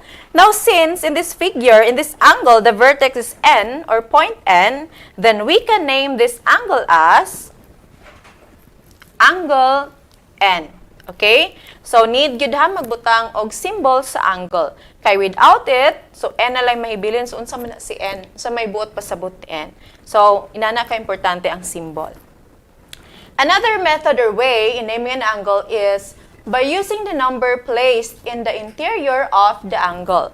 So, in this angle, so, na ay 1, no, na gi-write in the interior of the angle. So, we can also name this angle as angle 1. Okay? So, this figure, this angle can be named as angle A and R or angle R and A. Pwede pod angle N or pwede pod angle 1. Okay, but take note, learners, na kani si method nga using only the vertex, na siya limitation, Ma'am LV, no? So, ang limitation niya is, dili siya pwede kung ang figure given angles daghan. That's right. Or silbi daghang gatabang sa vertex, no? They have 2 angles formed maybe in one vertex. Vertex. So, example, natay, ingon ani nga figure. Okay? So, we have here, vertex B. Okay, here. So, in this figure, we cannot name this as angle B. No? Kay, daghan, maglibog ka, asa man si angle B. Kay, kani nga angle class, si angle ABC, ang vertex niya is B. Si angle CBD po, this one, this angle, the vertex is also B. And kaning kinadakan nga angle, si angle ABD, ang vertex po is B. So, kung pangalan na to ni siya angle B, maglibo kag unsa man nga angle ang gi-refer kung angle B mo gingalan. So, again, kanang method nga using the vertex only, di siya applicable kung ingon ani ang figure. Daghang angles gatabang sa isa ka vertex. So, gawas ko ingon ani lang, no, isa lang ka angle. Okay? So, I hope na sabtan usan pag-name ni angle. Now, how about measuring an angle? Okay? So, how to name, how to measure an angle? Okay? When we say measure of an angle, it refers to the opening made from one side of the angle to the other side. So, to get this measure, we are going to use the device called protractor. Okay? So, need gid ta makahibalo kung saan pag-measure ni angle class. So, later on, you will know nga na importante man kaayo nga mag-measure ta ni angle. So, here, we have here an example. Okay? So, also, I have here a big protractor. So we are going to measure this angle, of course, using this device, a protractor. Okay. First step in measuring an angle, class, is ang center sa imong protractor dapat i-align na to, no, itungod sa vertex sa angle. Okay, here. B is, or point B is the vertex of this angle. Okay? So, to measure this angle, ang first step again is itungod na to ang center sa protractor o ang vertex sa angle. So, the center of this protractor is, of course, this one, kaning tunga. So, itong itungod sa vertex. Okay? This one. So, natungod na itong vertex o ang center. Next step na to, class, is ang base sa protractor, itungod po na to sa isa ka side sa atuang angle. Okay? So, again, kaning nga base sa protractor. Okay? It's either from the center to the right or from the center to the left. So, again, itungod na to ang base sa isa ka side sa angle. So, balik ko na to. Magtungod si vertex o sa center.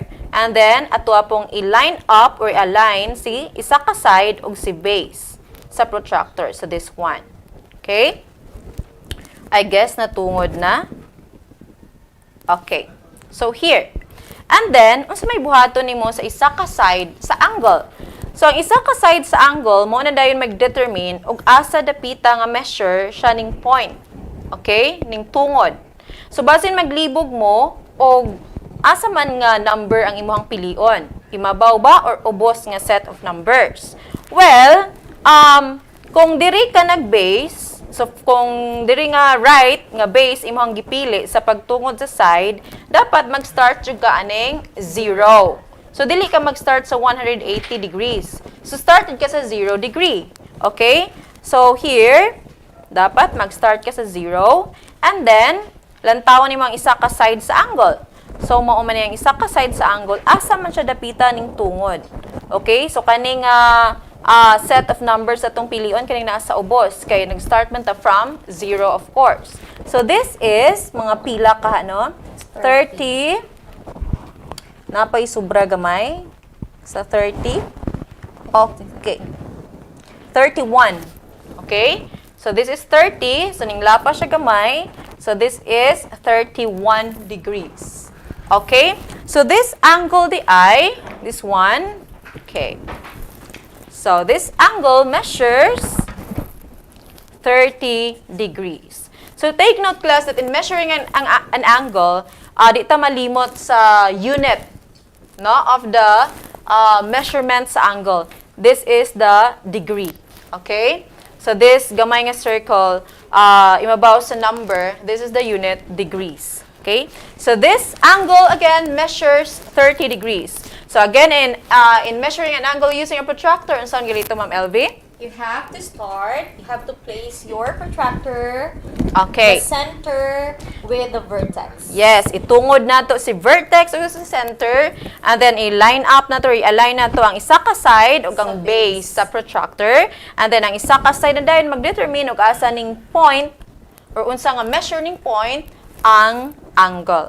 Okay? So that's it. Now, maybe class, you're wondering why nag-measure ta og angle. Okay? So, it is because angles, Ma'am Elvino, are classified based on their measurements. Okay. So, there are three classifications of angles, by the way.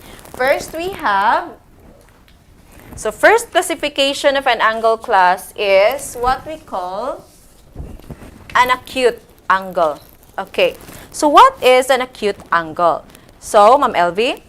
When we say acute angle, it is an angle whose measure is greater than 0 degrees but less than 90 degrees. Okay, so take note ha. Acute angle ang tawag, class, sa angle. If ang measure niya is dako pa ni 0 degree, pero gamay pa ni 90 degrees. So, sama sa atong gi-measure kaganina nga angle, 31 degrees, Ma'am LV. So, 31 degrees nga angle is considered as an acute angle. So, these are some of the examples of acute angles. We have 30-degree angle, and we have also 65-degree angle. So, mulang nitimanan, greater than 0 degrees but less than 90 degrees, ang tawag is acute angle. So, another classification, class, of an angle is this one. Okay? We have also right angle.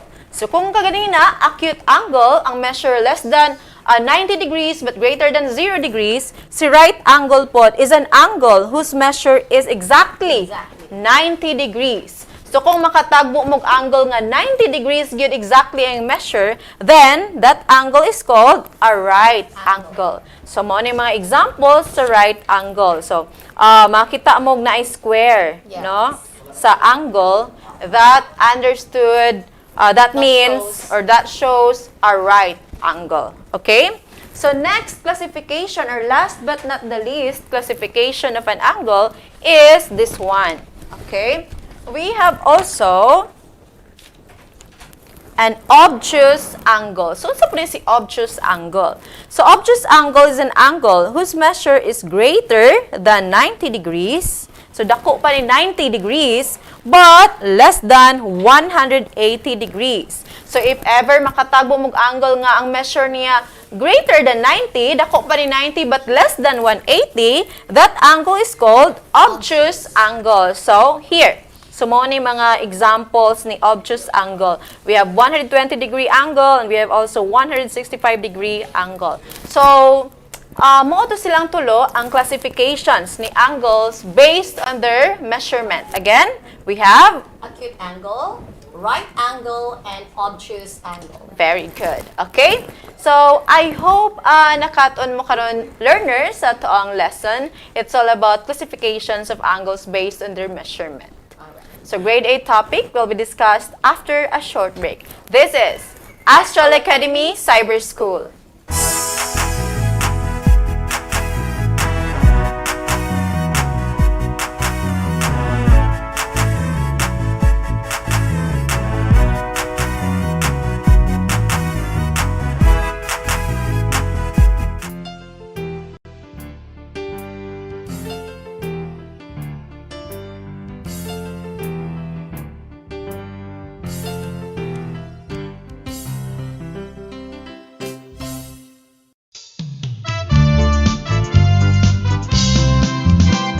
Sa duha tulo, upat lima unom, ang mati ay sayon. Sa duha tulo, upat lima unom, ang mati ay sayon. Addition o multiplication, subtraction o ang division. Problema dali resolbaron, kay ang mati ay sayon. Sa duha tulo, upat lima unom, ang mati ay sayon. Sa duha tulo, upat lima unom, ang mati ay sayon. Ang mati ay sayon. Ang mati ay sayon.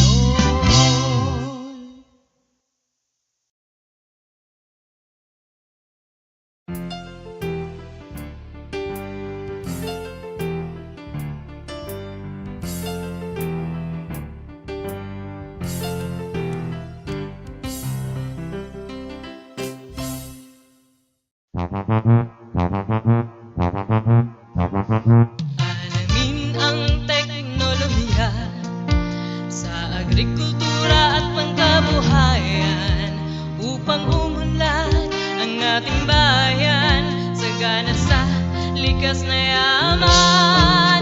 Halika na mag-ipipina, ipipina, ipipina. Halika na, mag-aral na. Alamin ang teknolohiya sa agrikultura at pangkabuhayan upang umunlad ang ating bayan sagana sa likas na yaman. Halika na mag-ipipina, ipipina, ipipina. Halika na, mag-aral na. Ipipina, ipipina, ipipina, ipipina.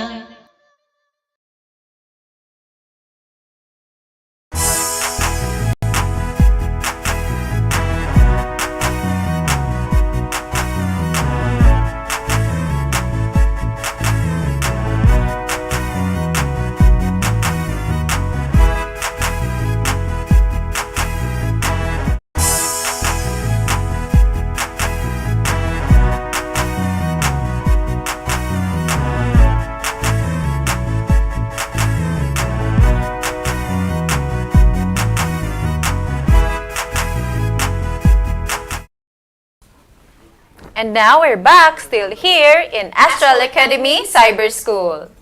Okay, so kaganina we're done with our, we discussed or tackled our grade 7 lesson. So this time, let us proceed to our grade 8 mathematics lesson. Okay, so our competency for this week is to solve corresponding parts of congruent triangles. So Ma'am Gay, we already discussed last week about triangle congruence postulates and the congruent triangles. Okay, so we also learned there that the three congruence postulates we have the SSS or the side congruence postulate, and we also have the SAS or the side angle side congruence postulate, and the ASA or the angle side angle congruence postulate. Yes. All right, so this time let us solve problems involving this congruent triangles. Okay, so let us have our first example. So here we have given triangle APT and triangle WOC. Alright, so as you can see, it's given that these two triangles are congruent. So we already learned that last week that if we have congruent triangles, their corresponding parts are also congruent. Okay, so in this case, since congruent maning duha ka triangles, we could say that angle A is congruent to angle W. And we could also say that angle P is congruent to angle O. So with angle T congruent to angle C. And at the same time, their corresponding sides are also congruent. So in that case, side AP is congruent to side WO. Side PT is congruent to side OC. And so with side AT is congruent to side WC. So in this case, these are already given that angle A is equal to 30 degrees, angle P is equal to 100 degrees, angle T is not given, so we have to find the value of T later on. And it's given also that in angle W, it is represented by Y plus 20 degrees. And for angle O, it is represented by X minus 20 degrees. And so with angle C, it is represented by Z plus 30 degrees. Now, we are tasked to find the value of X, Y, and Z. Okay? So, muna to ang buhatan karon. So, let's start. Okay, so, since it's already given that angle A, measure of angle A is equal to 30 degrees, and we know that it is equal to its corresponding angle, again, the corresponding angle of angle A is, you're right, it's angle W. So, therefore, angle A is equal to angle W. So, in that case, makahimo din ta og equation. And in that case, we can solve the variable Y. That is right. Okay, so, again, corresponding angles are congruent in congruent triangles. So, measure of angle A is equal to measure of angle W. And it's given that measure of angle A is equal to 30 degrees. So, let us substitute this by 30 degrees. And the measure of angle W is equal to Y plus 20 degrees. So this would be Y plus 20 degrees. So in this case, we can now solve for the value of Y. Again, if you're going to solve this, we have to isolate the variable. So in that case, we can simply transpose a term from one side to another to get the value of the variable. Okay, so in this case, since we're looking for the value of Y, then in that, we can transpose 20 to the left side. And take note for transposition, once you cross the equal sign, always remember that you have to change the sign. So in this case, since 20 here is positive, once ma-transpose na siya sa left side, it will now become negative 20. So this would now be 30 degrees. Mag-transpose man ta sa 20, so that would be minus 20 degrees. And ang mabili na lang sa right side is the variable Y. Okay. So, let's simplify. 30 minus 20, that is equal to 10 degrees. So, therefore, the value of Y is equal to 10 degrees. So, nakakita na tag-isa ka value. Then, next is we have to solve for the variable X. Okay, so in this case, take note that the corresponding angle of the angle O is the angle P. So, therefore, we could say that the measure of angle P is also equal to the measure of angle O. Okay? Corresponding angles of a congruent triangles are congruent. Okay, so let us substitute now. What is the given value of measure of angle P? That is right, it is equal to 100 degrees. So in that case, this will now be 100 degrees. It is equal to, the measure of angle O is represented by x minus 20 degrees. So therefore, we have x minus 20 degrees. Okay, so in this case, we have to isolate the variable x to get its value. And again, we have to use transposition method to solve for that. Since we're going to transpose the negative 20 just to isolate the variable x, don't forget, we have to change the sign. So from negative 20, it will now turn into positive 20. So in that case, that would be 100 degrees plus 20 degrees is equal to, ang saan nila nabilin? Variable x. Okay, let's simplify. 100 degrees plus 20 degrees is equal to 120 degrees. So therefore, the value of the variable x is equal to 120 degrees. Okay? Next is, last variable that we're going to solve is the variable z. Alright, so we know that the corresponding angle of angle C is, right, it's angle T. But we don't have the value or it's not given ang angle T. So in that case, ato sang pangitaon si angle T. But in this case, magamit na to ang concept, the summation of all the angles of a triangle, right? Ma'am Gay, pila gani ang sum or total angles sa isa ka triangle? That is 180 degrees. That's right. It is equal to 180 degrees. And asa na to na magamit nga concept now? In finding the value of angle T. So in that case, kini siya nga ang triangle, this measures 180 degrees.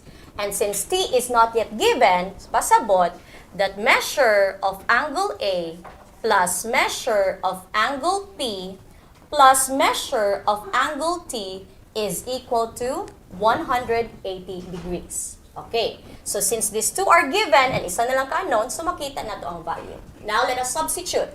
Measure of angle A is equal to 30 degrees plus measure of angle P is equal to 100 degrees.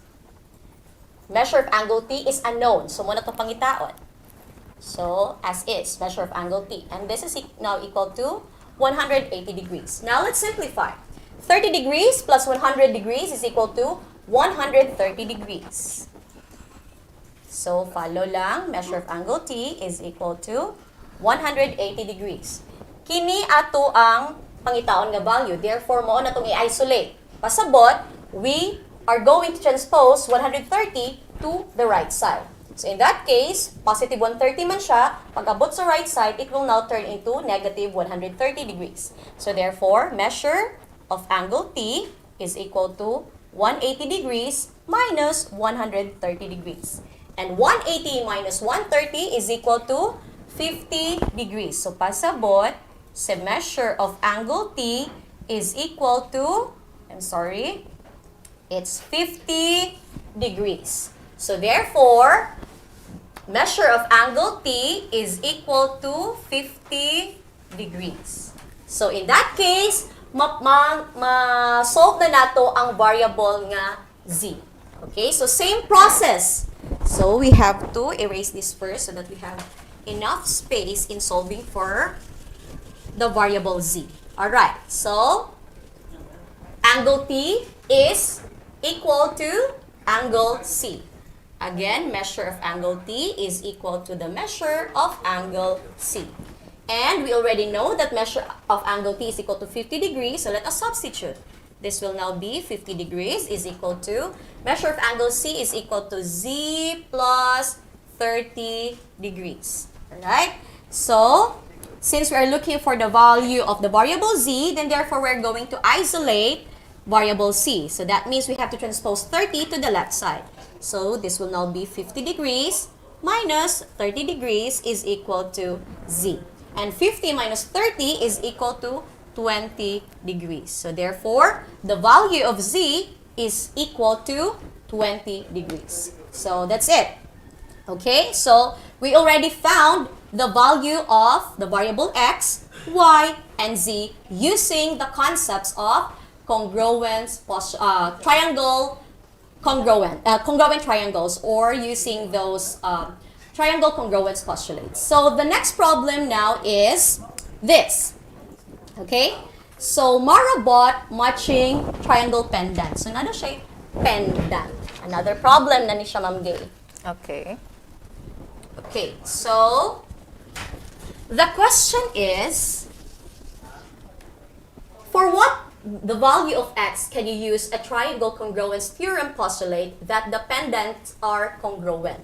And which triangle congruence theorem can you use? And then let us explain. Okay, so by looking at this figure, sumo ni lugar ang duha ka triangles nga gipalit ni Mara.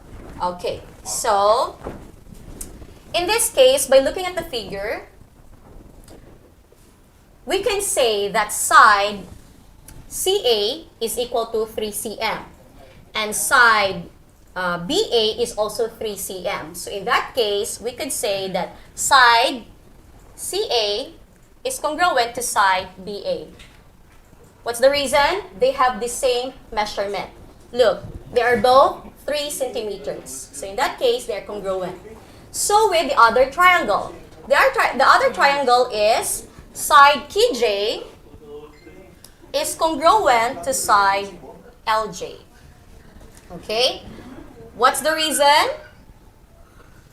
As you can see on the figure, they are both 3 centimeters. So in that case, the two sides are congruent. Now in this case, tanawan nato siya, Ma'am Gay, no?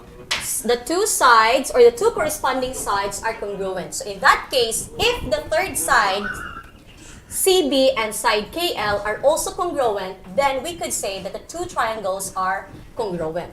So let us now assume that side CB is congruent to side KL. Okay? So in that case, we could say that triangle CBA is congruent to triangle KJL. Okay? So we have now here, because the question is, what congruence theorem atong magamit? Well, Ma'am Gay, unsa atong congruence nga magamit? Since we're already talking about the sides, if you could still remember, we have a congruence triangle for that. And that is the SSS, or the side-side-side congruence postulate. Again, if the three sides of the two triangles are congruent, then we could say that two triangles are congruent. Okay, so in that case, we have to equate now the CB, side CB, and side KL. So in that case, we have to substitute.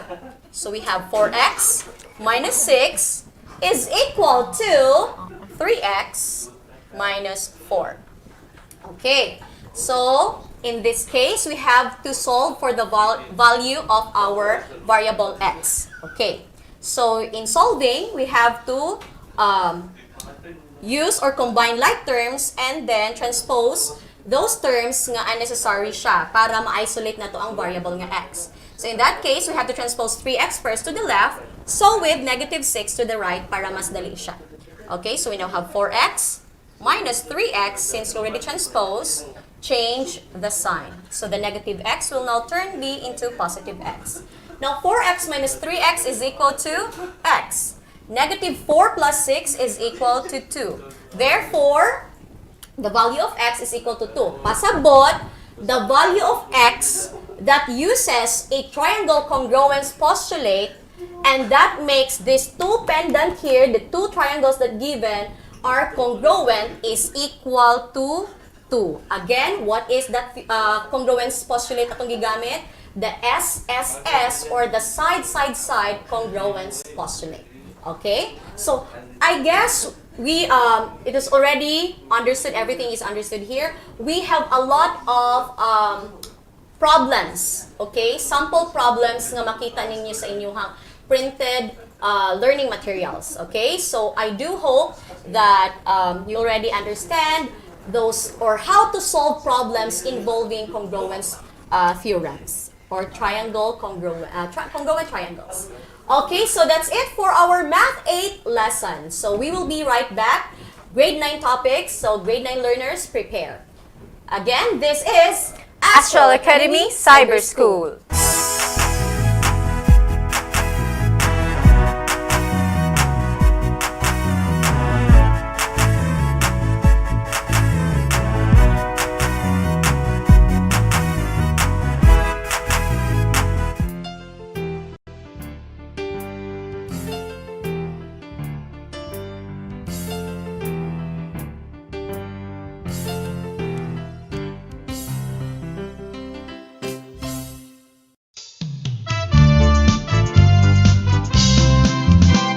Sa duha tulo, upat lima unom, ang mati ay sayon. Sa duha tulo, upat lima unom, ang mati ay sayon. Addition o multiplication, subtraction o ang division. Problema dali ra sulbaron, kay ang mati ay sayon. Sa duha tulo, upat lima unom, ang mati ay sayon. Sa duha tulo, upat lima unom, ang mati ay sayon. Ang mati ay sayon. Ang mati ay sayon.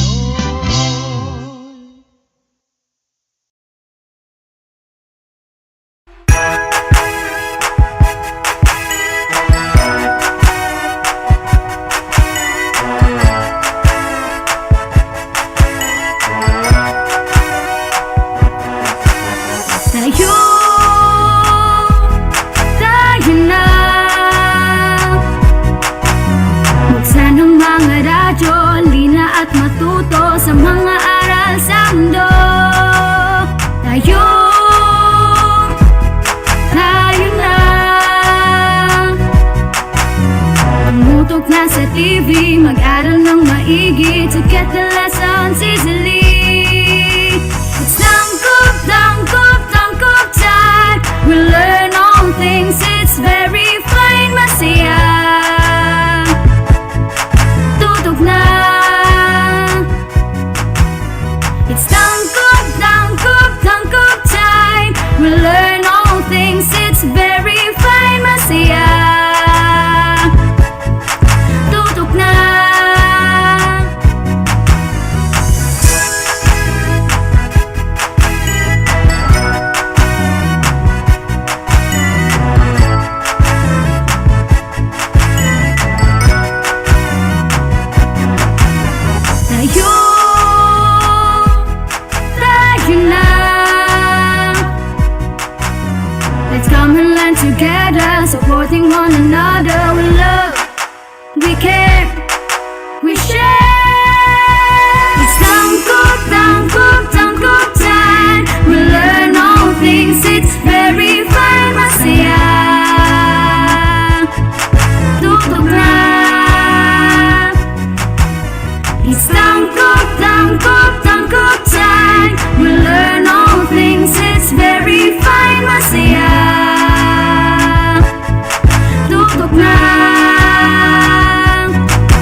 Alamin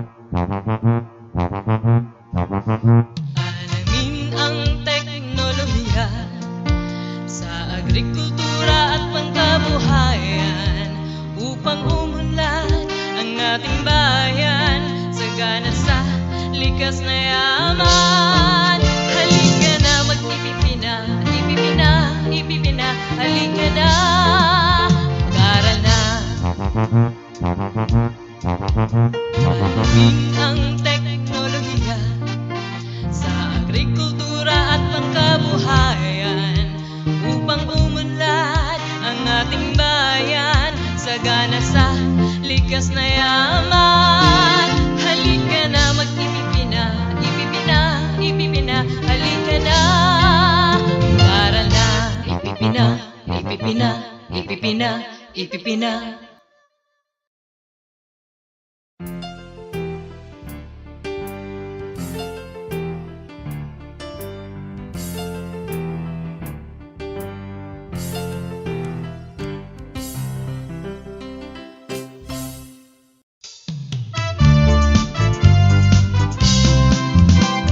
Sa duha tulo, upat lima unom, ang mati ay sayon. Sa duha tulo, upat lima unom, ang mati ay sayon. Addition of multiplication, subtraction of ang division. Problema dali resolbaron, kay ang mati ay sayon. Sa duha tulo, upat lima unom, ang mati ay sayon. Sa duha tulo, upat lima unom, ang mati ay sayon. Ang mati ay sayon. Ang mati ay sayon.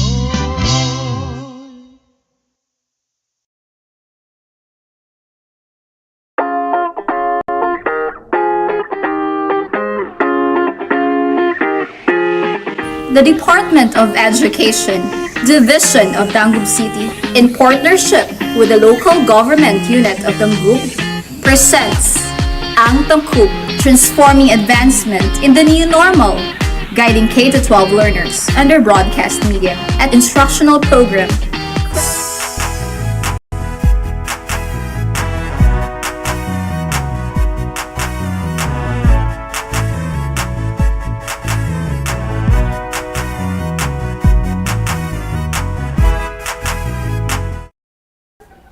And we're back, still here in Astral Academy Cyber School. Okay, Ma'am Jay, so humanatas tong grade 7, grade 8 lesson for this week. So before to proceed sa tong grade 9 topic for this week is, dili na to malimtan na atong second attendance marker. It's already on the top of your screen. Yes. So take note.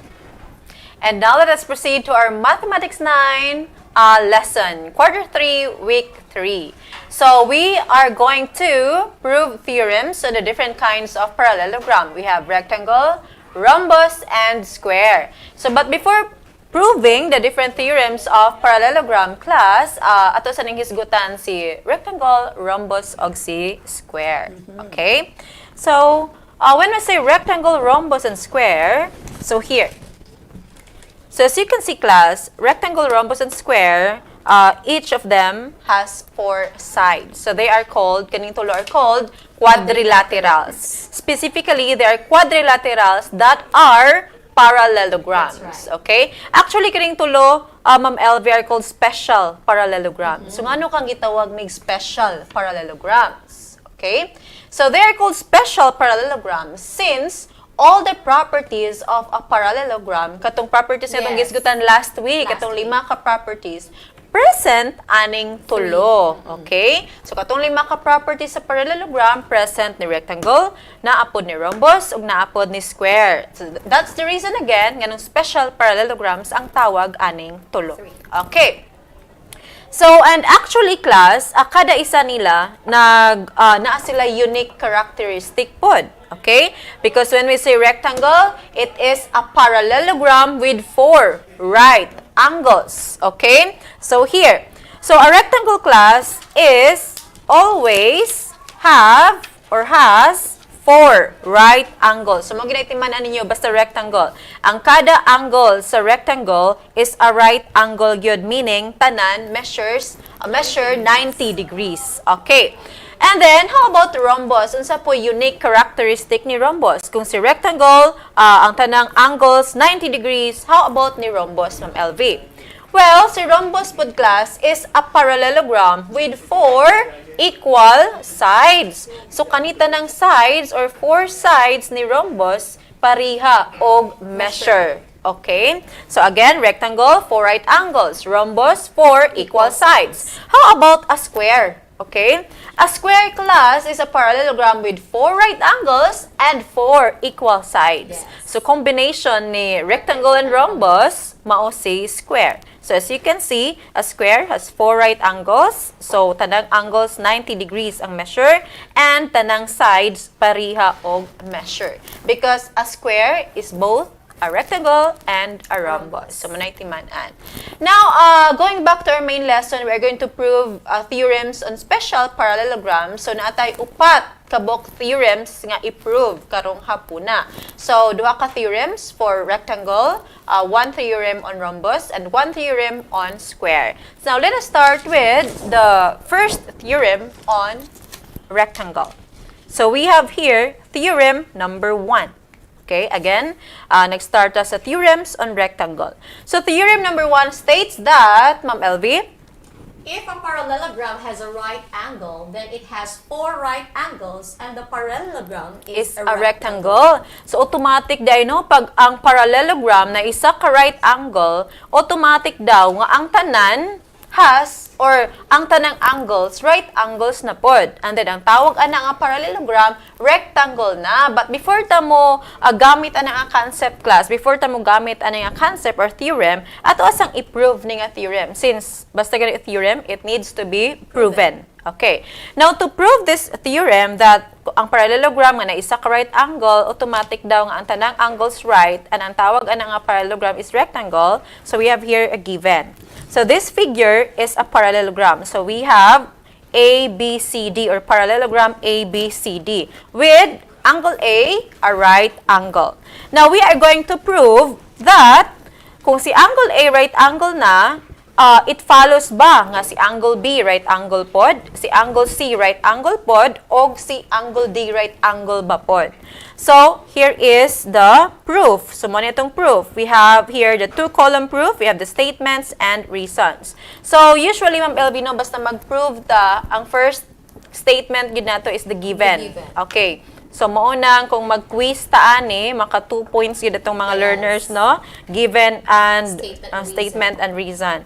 So, first statement again, we have the given parallelogram ABCD or ABCD is a parallelogram, okay? With angle A, a right angle. So, what is the reason? Of course, that is given, okay? Next statement, we have measure angle A is equal to 90 degrees. So, since ato ang statement 1, naka-indicate diri class that angle A is a right angle sa given nato. So, automatic, no, nga ang measure niya or ang measure ni angle A is 90 degrees, kay right angle man. So, what is the reason? That is definition of right angle. Next statement, we have angle A is congruent to angle C. So, kaning statement, angle A is congruent to angle C. So, what do you think is the reason? Nga si angle A congruent man ni angle C. We have angle A here, congruent daw ni angle C, si angle A.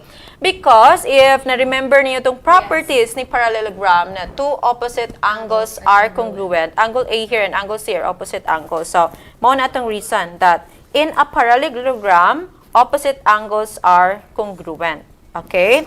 Next, also, for statement 3 na apadiay, we have angle B congruent to angle D. So, same. Opposite. Yes, opposite angles are congruent. So, same reason. So, for next statement, we have measure of angle A is equal to the measure of angle C. And measure of angle B is also equal to measure of angle D. Mantagikan na ni number 4 na ito nga statement. Of course, sa ito ang third statement.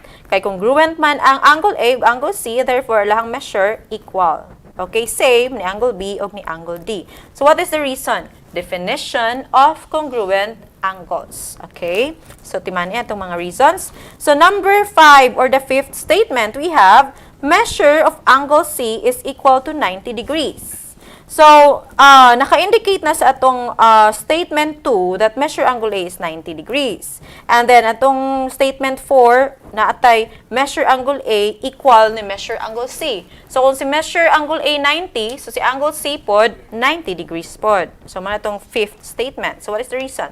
Substitution from statement number 2, kaninga statement, and statement number 4. Okay.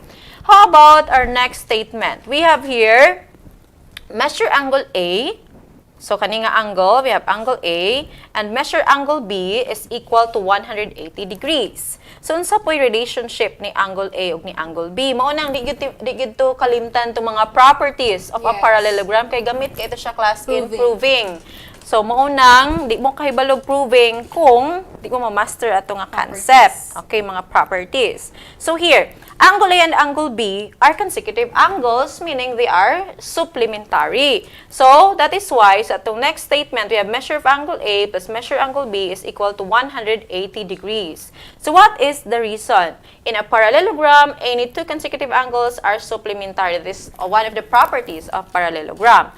So, next statement, we have 90 degrees plus measure of angle B is equal to 180 degrees. So, how come 90 degrees na lang may gibutang dito? It's because, naka-indicate na that measure of angle A is 90.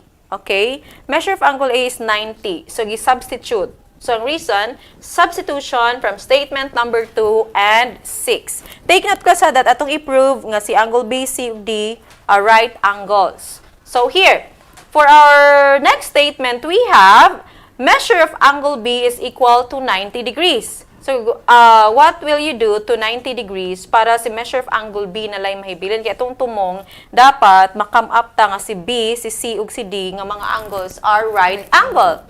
Okay? So, nagamit og what property? That is subtraction property of equality. So, si 90 degrees plus measure of angle B equals 180 degrees. Nag-subtract tag 90 degrees both sides of the equation. Okay? That is why we have measure of angle B is equal to 90. And then, so for our 8th statement, so na-prove na nato class, nga si measure of angle B 90 degrees. Okay? So right angle si measure of angle B. So kulang na lang ta ni angle C o ni angle D. So for statement number 9, we have measure of angle D is equal to 90 degrees. So ngano ning diretso man tag conclude nga si measure of angle D automatic 90 degrees. Because take note nga ang ato ang statement number 4, we have here measure of angle B equal ni measure of angle D. Unya sa itong 8th statement na naman tayo measure of angle B 90. So automatically si angle D congruent man sila 90 degrees pa diyahang measure. So nakita na ang measure ni na-prove na nga si B, angle B ug angle D, 90 degrees ang measure so right angles. Now, napabay kulang. How about measure of angle C? Okay, so nalimta na to. Na-prove na po sa statement number 5 na to class. Nga si measure of angle C 90. So, kompleto na. And then, ang next statement na dayo na to is we have angle B, angle C, and angle D are right angles. Reason, if the measure of an angle is 90 degrees, then it is a right angle. Okay? So, it follows that that the parallelogram, this one, the given parallelogram ABCD is a rectangle. Okay? Kay, a rectangle has 4 right angles. And then the reason, definition of rectangle. So, na-prove na atong theorem 1 on rectangle that it states that if a parallelogram has a right angle, automatic nga ang upat ka angles are right, and then the parallelogram is called a rectangle. Now, let us proceed to our next theorem on rectangle. Okay? So, wait for a while. So, we have this one. So, what is our theorem 2, Ma'am LB? Well, our theorem 2 states that the diagonals of a rectangle are congruent. Okay. So, the diagonals of a rectangle are congruent. Okay. So, here. Now, to prove this theorem, Ma'am LB, we have, go ahead. Okay, so we have to start with the first statement and its equivalent reason, okay? So, given that in this figure, parallelogram ABCD is a rectangle with diagonals AC and BD. So, we have to prove that AC is congruent to BD. Yes, kaning duha ka diagonal sa ato ang Yes. rectangle. Ato ang i-prove nga same sila og measure, Measure. congruent sila. Okay, so as we have learned earlier that in proving, nagdigin na tumalimtan natong 2 points, no? Yes. And that is the given and its reason is also given. So we have to start with the first statement. Parallelogram ABCD is a rectangle. What's the reason? Of course, the reason is Given. All right. Di na mawala. And then for our next statement, we have AD or side AD. So kani nga side class. Side AD congruent ni side BC. So yung una-una nga ng congruent man nga mga side. So what would be the reason, Ma'am LV? Okay, so the reason is in a parallelogram, opposite sides are congruent. We Congruent. already discussed also this one during our previous lesson. Yes, one of the properties One of of the parallelogram. Next statement, we have angle D and angle C are right angles. So kani nga angle, Ma'am LV, si angle D ug si angle C are right angles. So what do you think is the reason? Okay, so the reason is a rectangle has 4 Right angles. Now, since our given figure man is a rectangle, so automatic, ma-apply na itong definition nga, rectangle has 4 right angles. Maunang si angle D and angle C are right angles. Now, our next statement, we have angle D is congruent to angle C. Of course, because their measure is 90 degrees. So, the reason is any two right angles are congruent. Okay, next statement we have side DC is congruent to this side. Side DC is congruent to itself, kani nga side. Okay? What do you think is the reason? Pag same gani, di na tumalimtan nga it is a reflexive Properties. So kana nga side congruent Equal to itself. yes, equal to itself. Then reflexive property gina ang reason. Now, we have our sixth statement. We have now triangle ADC. So, kani nga triangle? ADC. Okay? Congruent ni triangle BCD. So, this one. No? So, na-tackle na natin sa itong grade 8 Yes. topic, congruence postulate, that what I think is the reason nga nung si triangle ADC congruent man si BCD ni triangle BCD because of the SAS or SAS postulate, side angle side postulate. This side the corresponding sides, corresponding angles and then the corresponding sides of the two congruent triangles are congruent. So I have here side AD congruent to side BC, angle D congruent to angle C, and then DC congruent to itself by SAS postulate. Now, it follows na dayon class nga si AC, side AC, not the side but the diagonal, this one. Diagonal AC is congruent ni diagonal BD. Okay? Take note that kung na-prove na nato nga ang duha ka triangles congruent, so it follows sa dayon nga the rest of the corresponding parts are also congruent. So the reason, CPCTC, corresponding parts of congruent triangles are congruent. So, na-prove na nato si nga Theorem 2 that the diagonals of a rectangle are congruent. So, kaya na-prove na man, so pwede na ito ma-apply na, no? Kung sa measure ni diagonal AC, mo po measure ni diagonal BD. So, that's it. Now, how about the theorem on a rhombus? So, we're done with theorems on rectangle, Ma'am LV. So, let's proceed to theorem on a rhombus. Okay? Okay. So, for a while, here, what is the theorem on a rhombus? So, we have theorem 3. So, Ma'am LB, what is theorem 3? Okay, so in a rhombus, the diagonals are perpendicular and they bisect Each other. Okay? So, again, in a rhombus, the diagonals are perpendicular and they bisect each other. So, kaning theorem 3 na ito, Ma'am LV, atong i-prove na lang ani is kaning the diagonals of a rhombus are perpendicular. Kay kaning diagonals bisect each other, Naka-state naman sa properties of a parallelogram that diagonals Yes. of a parallelogram bisect each other. And rhombus is a parallelogram man. So, no need na to prove ning diagonals bisect each other. Kanina natang diagonals are perpendicular. So, to prove this theorem, we now have or given. So, ABCD is a rhombus, and we are going to prove that si AC is perpendicular to BD. This is the symbol for perpendicularity, class. Kaning letter T nga gibali. Okay, what do you mean by perpendicular? Meaning, nag-meet ning duha ka diagonals and they form 4 right angles. So, kaning angle, this one, measure 90 degrees. Okay, mo na yung meaning sa perpendicular. So, our first statement is, we have here, of course, the given that the figure ABCD is a rhombus. So, reason, of course, is given. Next is, AB is congruent to BC. So, kaning side, congruent ni BC. What do you think is the reason? Take note that the given figure is the rhombus. That is definition of rhombus because rhombus has 4 equal sides. Alright? So, our third statement is BQ is congruent to BQ. So, this one. BQ, segment BQ, so kanina segment, is congruent to itself. Okay. Basta gani congruent sa iyong kaugalingon, the reason is reflexive property. How about our fourth statement? We have AQ is congruent to CQ. So, kaning side. AQ segment is congruent to CQ. Okay? The reason is what? In a parallelogram, diagonals bisect each other. So, muna na akong giingon kanina na one of the properties ng diagonals bisect each other.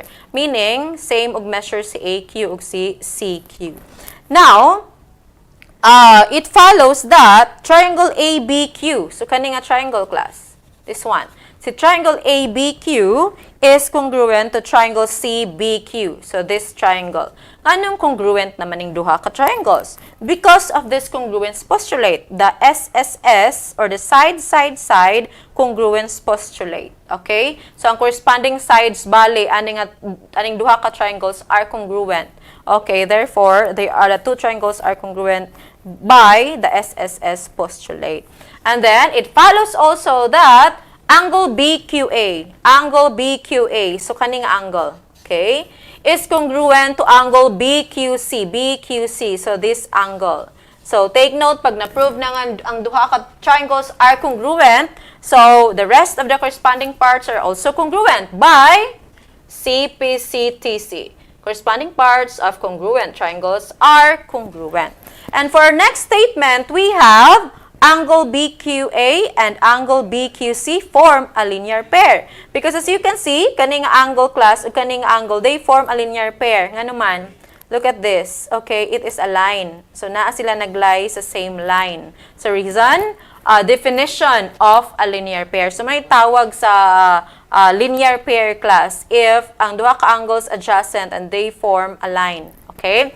Next, a statement, we have angle BQA and angle BQC are supplementary. Of course, angles nga nag-form og linear pair, automatic na siya, class, supplementary. Meaning, they add up, ang lang measure add up to 180 degrees. Reason, the supplement postulate. And for the next statement, we have angle BQA and angle BQC are right angle. So, nga nakakonclude man dayon, class, no nga, si angle BQA, ug kani nga angle, ug si angle BQC, this angle, are right angles man.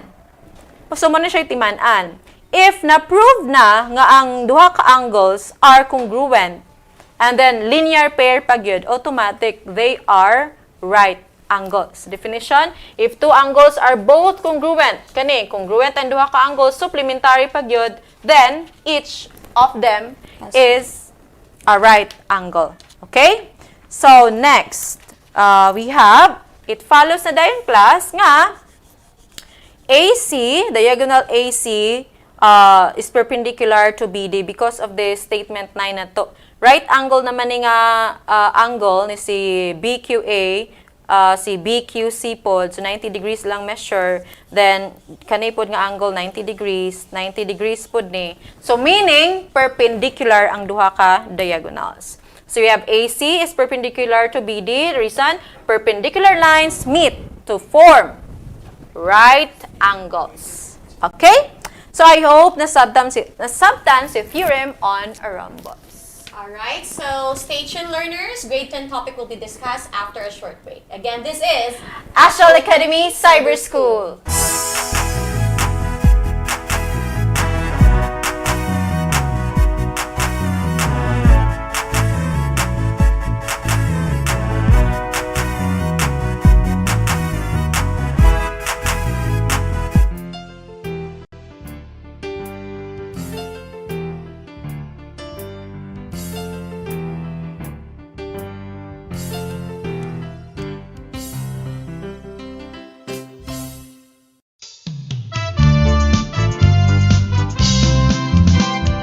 Sa duha tulo, upat lima unom, ang mati ay sayon.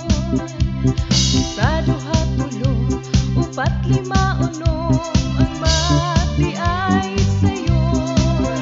Addition of multiplication, subtraction of and division.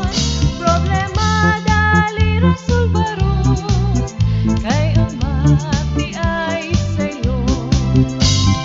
Sa duha tulo, upat lima unom, ang mati ay sayon. Sa duha tulo, upat lima unom, ang mati ay sayon. Ang mati ay sayon. Ang mati ay sayon.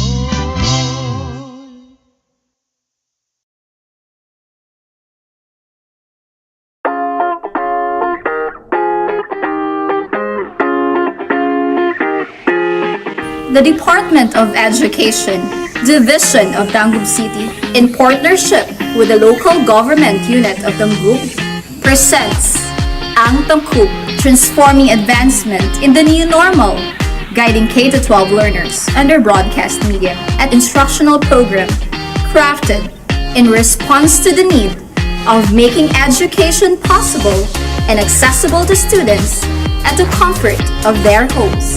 It covers the most essential competencies, thematically layered in drama plays which were originally written, directed, and performed by teachers to see to it that education is securely provided. This is Ang Tangkub.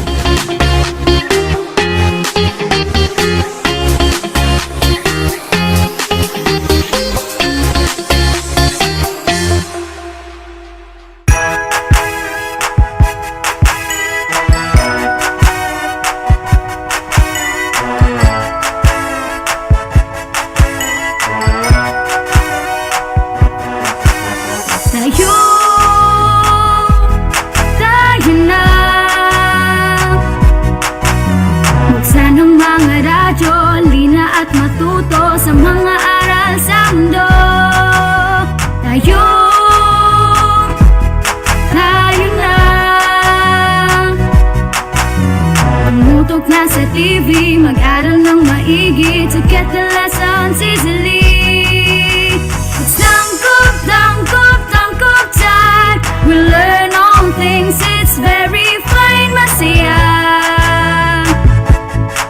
Tutok na. It's tangkop, tangkop, tangkop time. We learn all things, it's very fine, masaya. Tutok na.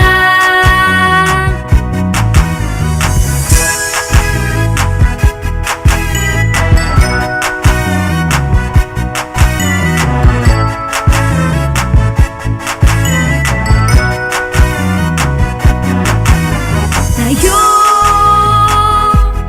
tayo na. Let's come and learn together, supporting one another. We love, we care, we share. It's tangkop, tangkop, tangkop time. We learn all things, it's very fine, masaya. Tutok na. It's tangkop, tangkop, tangkop time. We learn all things, it's very fine, masaya.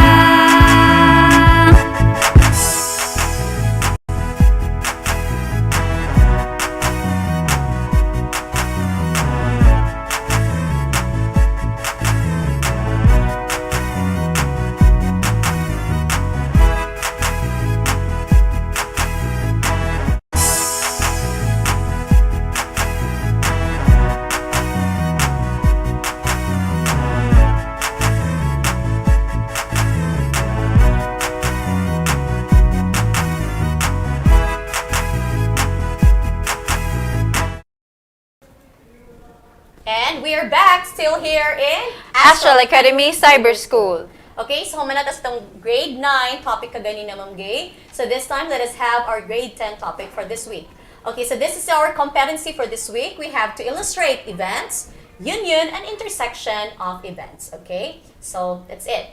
Last week, we already discussed permutation and combination. Yes. So this time, let us talk about events. Okay, so let's start with defining event. When we say event, it is a possible one or more outcomes in an experiment. So when we talk about outcomes, these are events that may result in an experiment. So muna siya kinalabasan, kumbaga, that is the outcome.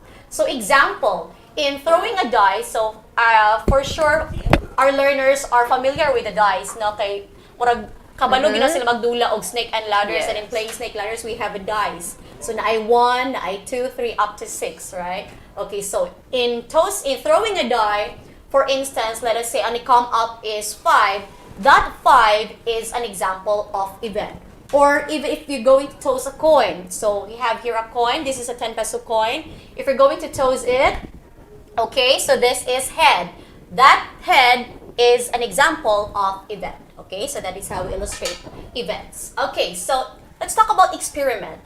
When we say experiment, it is any circumstance whose outcome can't be determined or uncertain. So example, tossing a coin, flipping a die, or drawing balls in a box. So kato sila mga scenario, Ma'am Gay, they are called experiment. Okay? So ang resulta, ang katong example, nag-toss kag kuan, dice, outcome. 5, that is an example of event. Okay, so Ma'am Gay, what about sample space? So sample space is the collection of possible outcomes in an experiment. So it is oftentimes labeled as S, capital letter S, or U. Alright, so example, so in throwing a dice, the sample space, okay, are the possible events, no? So in throwing a dice, so sa may mga possible nga mo come up ana, we have 1, 2, 3, 4, up to 6. So in writing a sample space in that case, so we can have our capital letter S or capital letter U, and it's like writing a set, no? So we have to use braces, and you have to write the possible outcomes, okay? So of course, you have to separate it with comma, okay? So it's same with writing a sets. Now, we have a different types of events. So let's make it run through lang ani Ma'am Gay, no? Okay, we already discussed this one during our video lesson. Okay, so let's start with the simple event, or the what we call elementary event. So when we say simple event, it is event with single sample point in a sample space. So the number of times it can occur is an experiment. In an experiment is only one, isa lang. So muna siya gitawag nga simple event. So example, in throwing a die once, the chance that says 3 will appear is only one, that is a simple event. Okay, so that another example is in tossing a coin. So the chance that a tail or head will appear is a simple event. So kung a chance na makuha siyang tail, that is isa raman siya, so that is a simple event. What about the second one, Ma'am Gay? Yes, we have also compound event. So when we say compound event, it is an event with 2 or more sample points in a sample space. So the chance of 2 or more events happening at the same time, or 2 simple events taken together. So the number of times it can occur in an experiment is more than once. Okay. So example, in tossing a coin.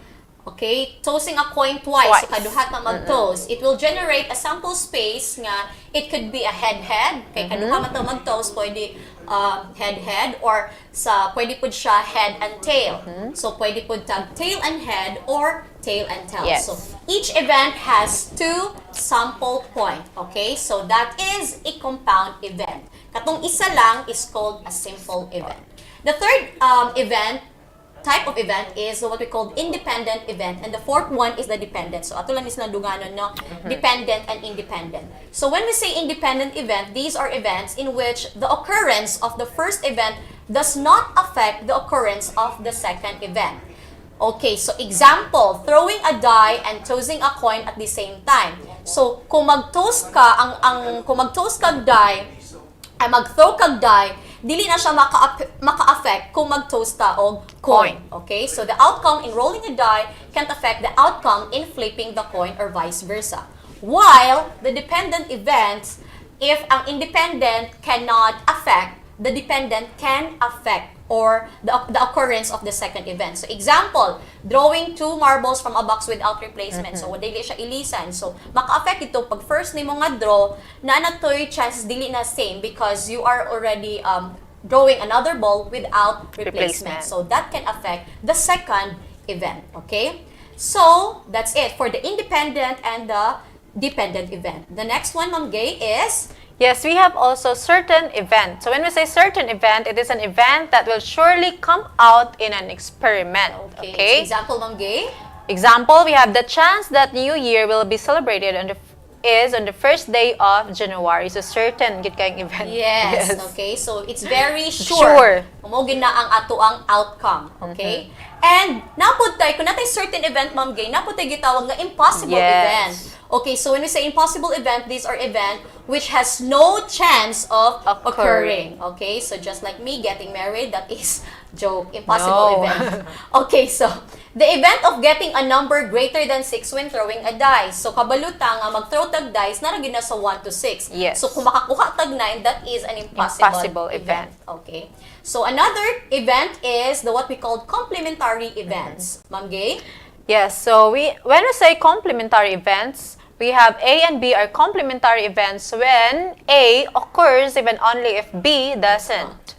Or B occurs even only if A doesn't. Okay, so mura siya og if not B, then A. A. If Complement. not A, then B. Okay, Yes. so complementary. So example, if given that the event is weekdays, unsa may ang complement niya, Ma'am Gay? Of course, Weekend. Right. So if a given event also that is on the daytime, the complement niya is Nighttime. Okay, so that is all about complementary events. The last event that we will discuss this afternoon is the mutually exclusive events. So there are events that cannot happen at the same time. So gitawag siya disjoint events. So example, the events of turning left and turning right can't happen at the same time. Di Yes. magin na mahitabo nga ning liko ka sa right at the same time nakaliko pug ka sa left. So that is True. a mutually exclusive event or what we call disjoint events. Okay? So those are or that is how we illustrate events, okay? So this time, let us proceed to the basic operations of events, and that is what we call the union and intersection. I know Right. that the union and intersection are not new to you because we already discussed this one when you were still in grade 7. Yes. This is the first topic, if I'm not mistaken, in grade 7. Okay, so since we're talking about the union and intersection, of course, din na tumalimtan ang pag-define sa other terms like universal set. When we say universal set, it is composed of all the events or elements or sets under certain conditions. So usually, it is denoted by capital letter U. Okay, so each object in a set is called an element of the set. So katong sulod sa isa ka set, those are what we call elements. Okay? Now, since we're talking about universal set, let's talk also about subset. Ma'am Gay, when we say subset, So subset is a particular set of elements within a universal set having the same characteristics or within a certain condition. okay. Okay, so So example, if we have there U, let us say U is the set of all real numbers, and we say that set A is the set of integers, we could also say that set B is a set of positive numbers. Then in that case, we could say that in this figure, okay, set B is a subset of A, meaning elements in B can also be found in set A. Then in this case, we could also say that set B is also a subset of the universal set, meaning ang yung elements makita gyapon sa universal set. Same thing as set A is a subset of set or the universal set. Okay? So that is how we illustrate universal set and subset. And let us now focus on the two main parts, that is the intersection and the union of events. So when we say intersection of events, these are elements that common to all events in symbol. For instance, makabalot ka nga ang symbol sa intersection is mura siya og bungtod. Okay? So, this is the symbol of intersection. And if we're talking about two events, let us say event A and event B, the intersection of these two events is the common. Meaning, makita ni mo ni A, makita po ni mo ni B. That is the intersection of the two events. And there are also cases ng intersection niya, Ma'am Gay, is wala. So, meaning walay common. Mo na siyang that time is dili na nag-overlap ang ato ang duha ka sets or duha ka events here. Okay, so in that case, our intersection is, unsa ni siya nga symbol? Do you still remember this one? Right, it is called an empty set. Okay, so wala siya common for both A and B. And for the union, we have here, of course, when we talk about union of events, these are elements present to all events. In that case, you have, these are all the elements, na kumbaga, na an example, union of A and B, all the elements of event A and B. So that is what we call union. Again, as you can see, if you could still remember this one, these are what we call Venn diagram. Okay, so when we talk about Venn diagram, this shows all sets, finite sets, specifically with related characteristics or elements. This is named after a British logician, John Venn. So si John Venn ang may pakana ng lahat. So siya ang founder ng Venn diagram. Alright, so let us now have an example, Ma'am Gay. Basic lang since we're illustrating the union and intersection of the two events. Okay, so we have here an example. Example that the universal set is consist of 1, 1/2, 2, 5/2, 3, 4, 5, 6, 7, 8, 9, 10, and 10.8. So that is the universal set. Now, given that set A is a set of all x such that x is an even number less than 11. So, makita na ito na later on. And it is also given that set B is a set of all x such that x is a prime number less than 11. So, let us recall when we talk about prime numbers, these are actually the numbers na ang pwede lang makadivide ay duha lang. That is the number itself and 1. Alright, so that is the definition for prime numbers. So in this case, let us make a Venn diagram so that we could easily identify the union and intersection of the two events. Okay, so in this case, we have here a ready-made Venn diagram. All we have to do now is fill in with this. But before that, let us identify first the elements found in set A. Okay, so para mas makita nato, ito siyang buhatag o isa ka set. Set A is an even number less than 11. So these are actually numbers less than 11. Okay? So even, when we say even numbers, these are numbers na divisible by 2. So in that case, unsa man mga numbers na makita nato ni diri, divisible by 2. So we have 2. What else? We have 4 and 6. We also have here 8 and 10. So these are, so in that case, these are the elements, ang sulod ni set A. And then for our set B states that it is a set of all x such that x is a prime number less than 11. When we say prime number, these are numbers na divisible by two numbers lang. The number itself and 1. So in that case, 1 is not a prime number, but it is 2. What else? 3, because 3 divided by 3 and 3 divided by 1. So that is a prime number. 4 is not prime. 5 is a prime number. 6 is not prime. 7 is a prime number. 8 is not. 9 is not because you have factors for 9. And so with 10 and 10.8. Okay, so in this case, makita ninyo ang elements for A and B. So pasabot, by looking at these two sets now, two figures, makita nato nga there is a common number which is common sa A and sa B. So in that case, kabaluta na the intersection now of the two events is what number? And that is equal to 2. So pasabot, diri nato siya i-sulat because this part here is the intersection part of the elements A and B.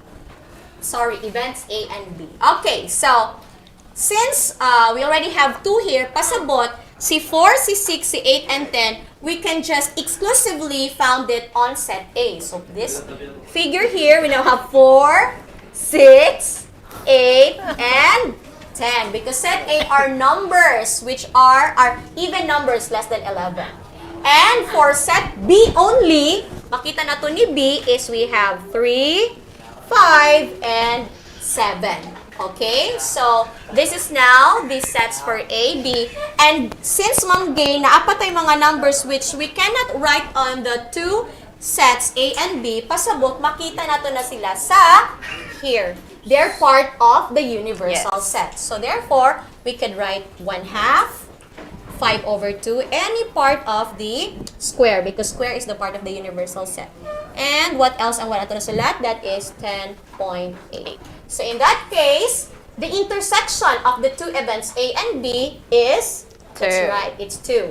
And the union for events A and B is we have Yeah, words. A union B. So we have 2, 4, 6, 8. 10.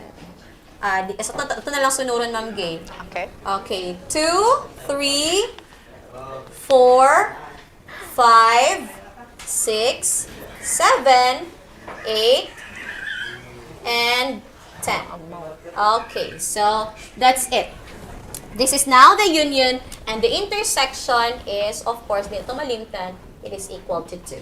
Okay, so that's it for the events, the union and intersection of the two events. Yes. Okay, so Ma'am Gay, we're done with grade 7 to grade 10 lessons. So this time, okay, before tamo say bye-bye, of course, di na to malimtan mag-thank you sa atong, of course, executive producer, Sir Gas Sepe, but let us remember also our last attendance marker. Okay, so it is found on the top of your screen. Okay, so we would also like to thank our production team. Okay, so we have our production team for this afternoon. We have Sir Saavedra, Sir Norbel Holyo, Sir Sir RR. RR, and Ma'am Leia. Okay, so thank you. See you all guys with our next live. This has been Miss Elvin Nueva. And Ma'am Gay Soterio Saavedra, Again, this is Astral Academy Cyber School. Bye!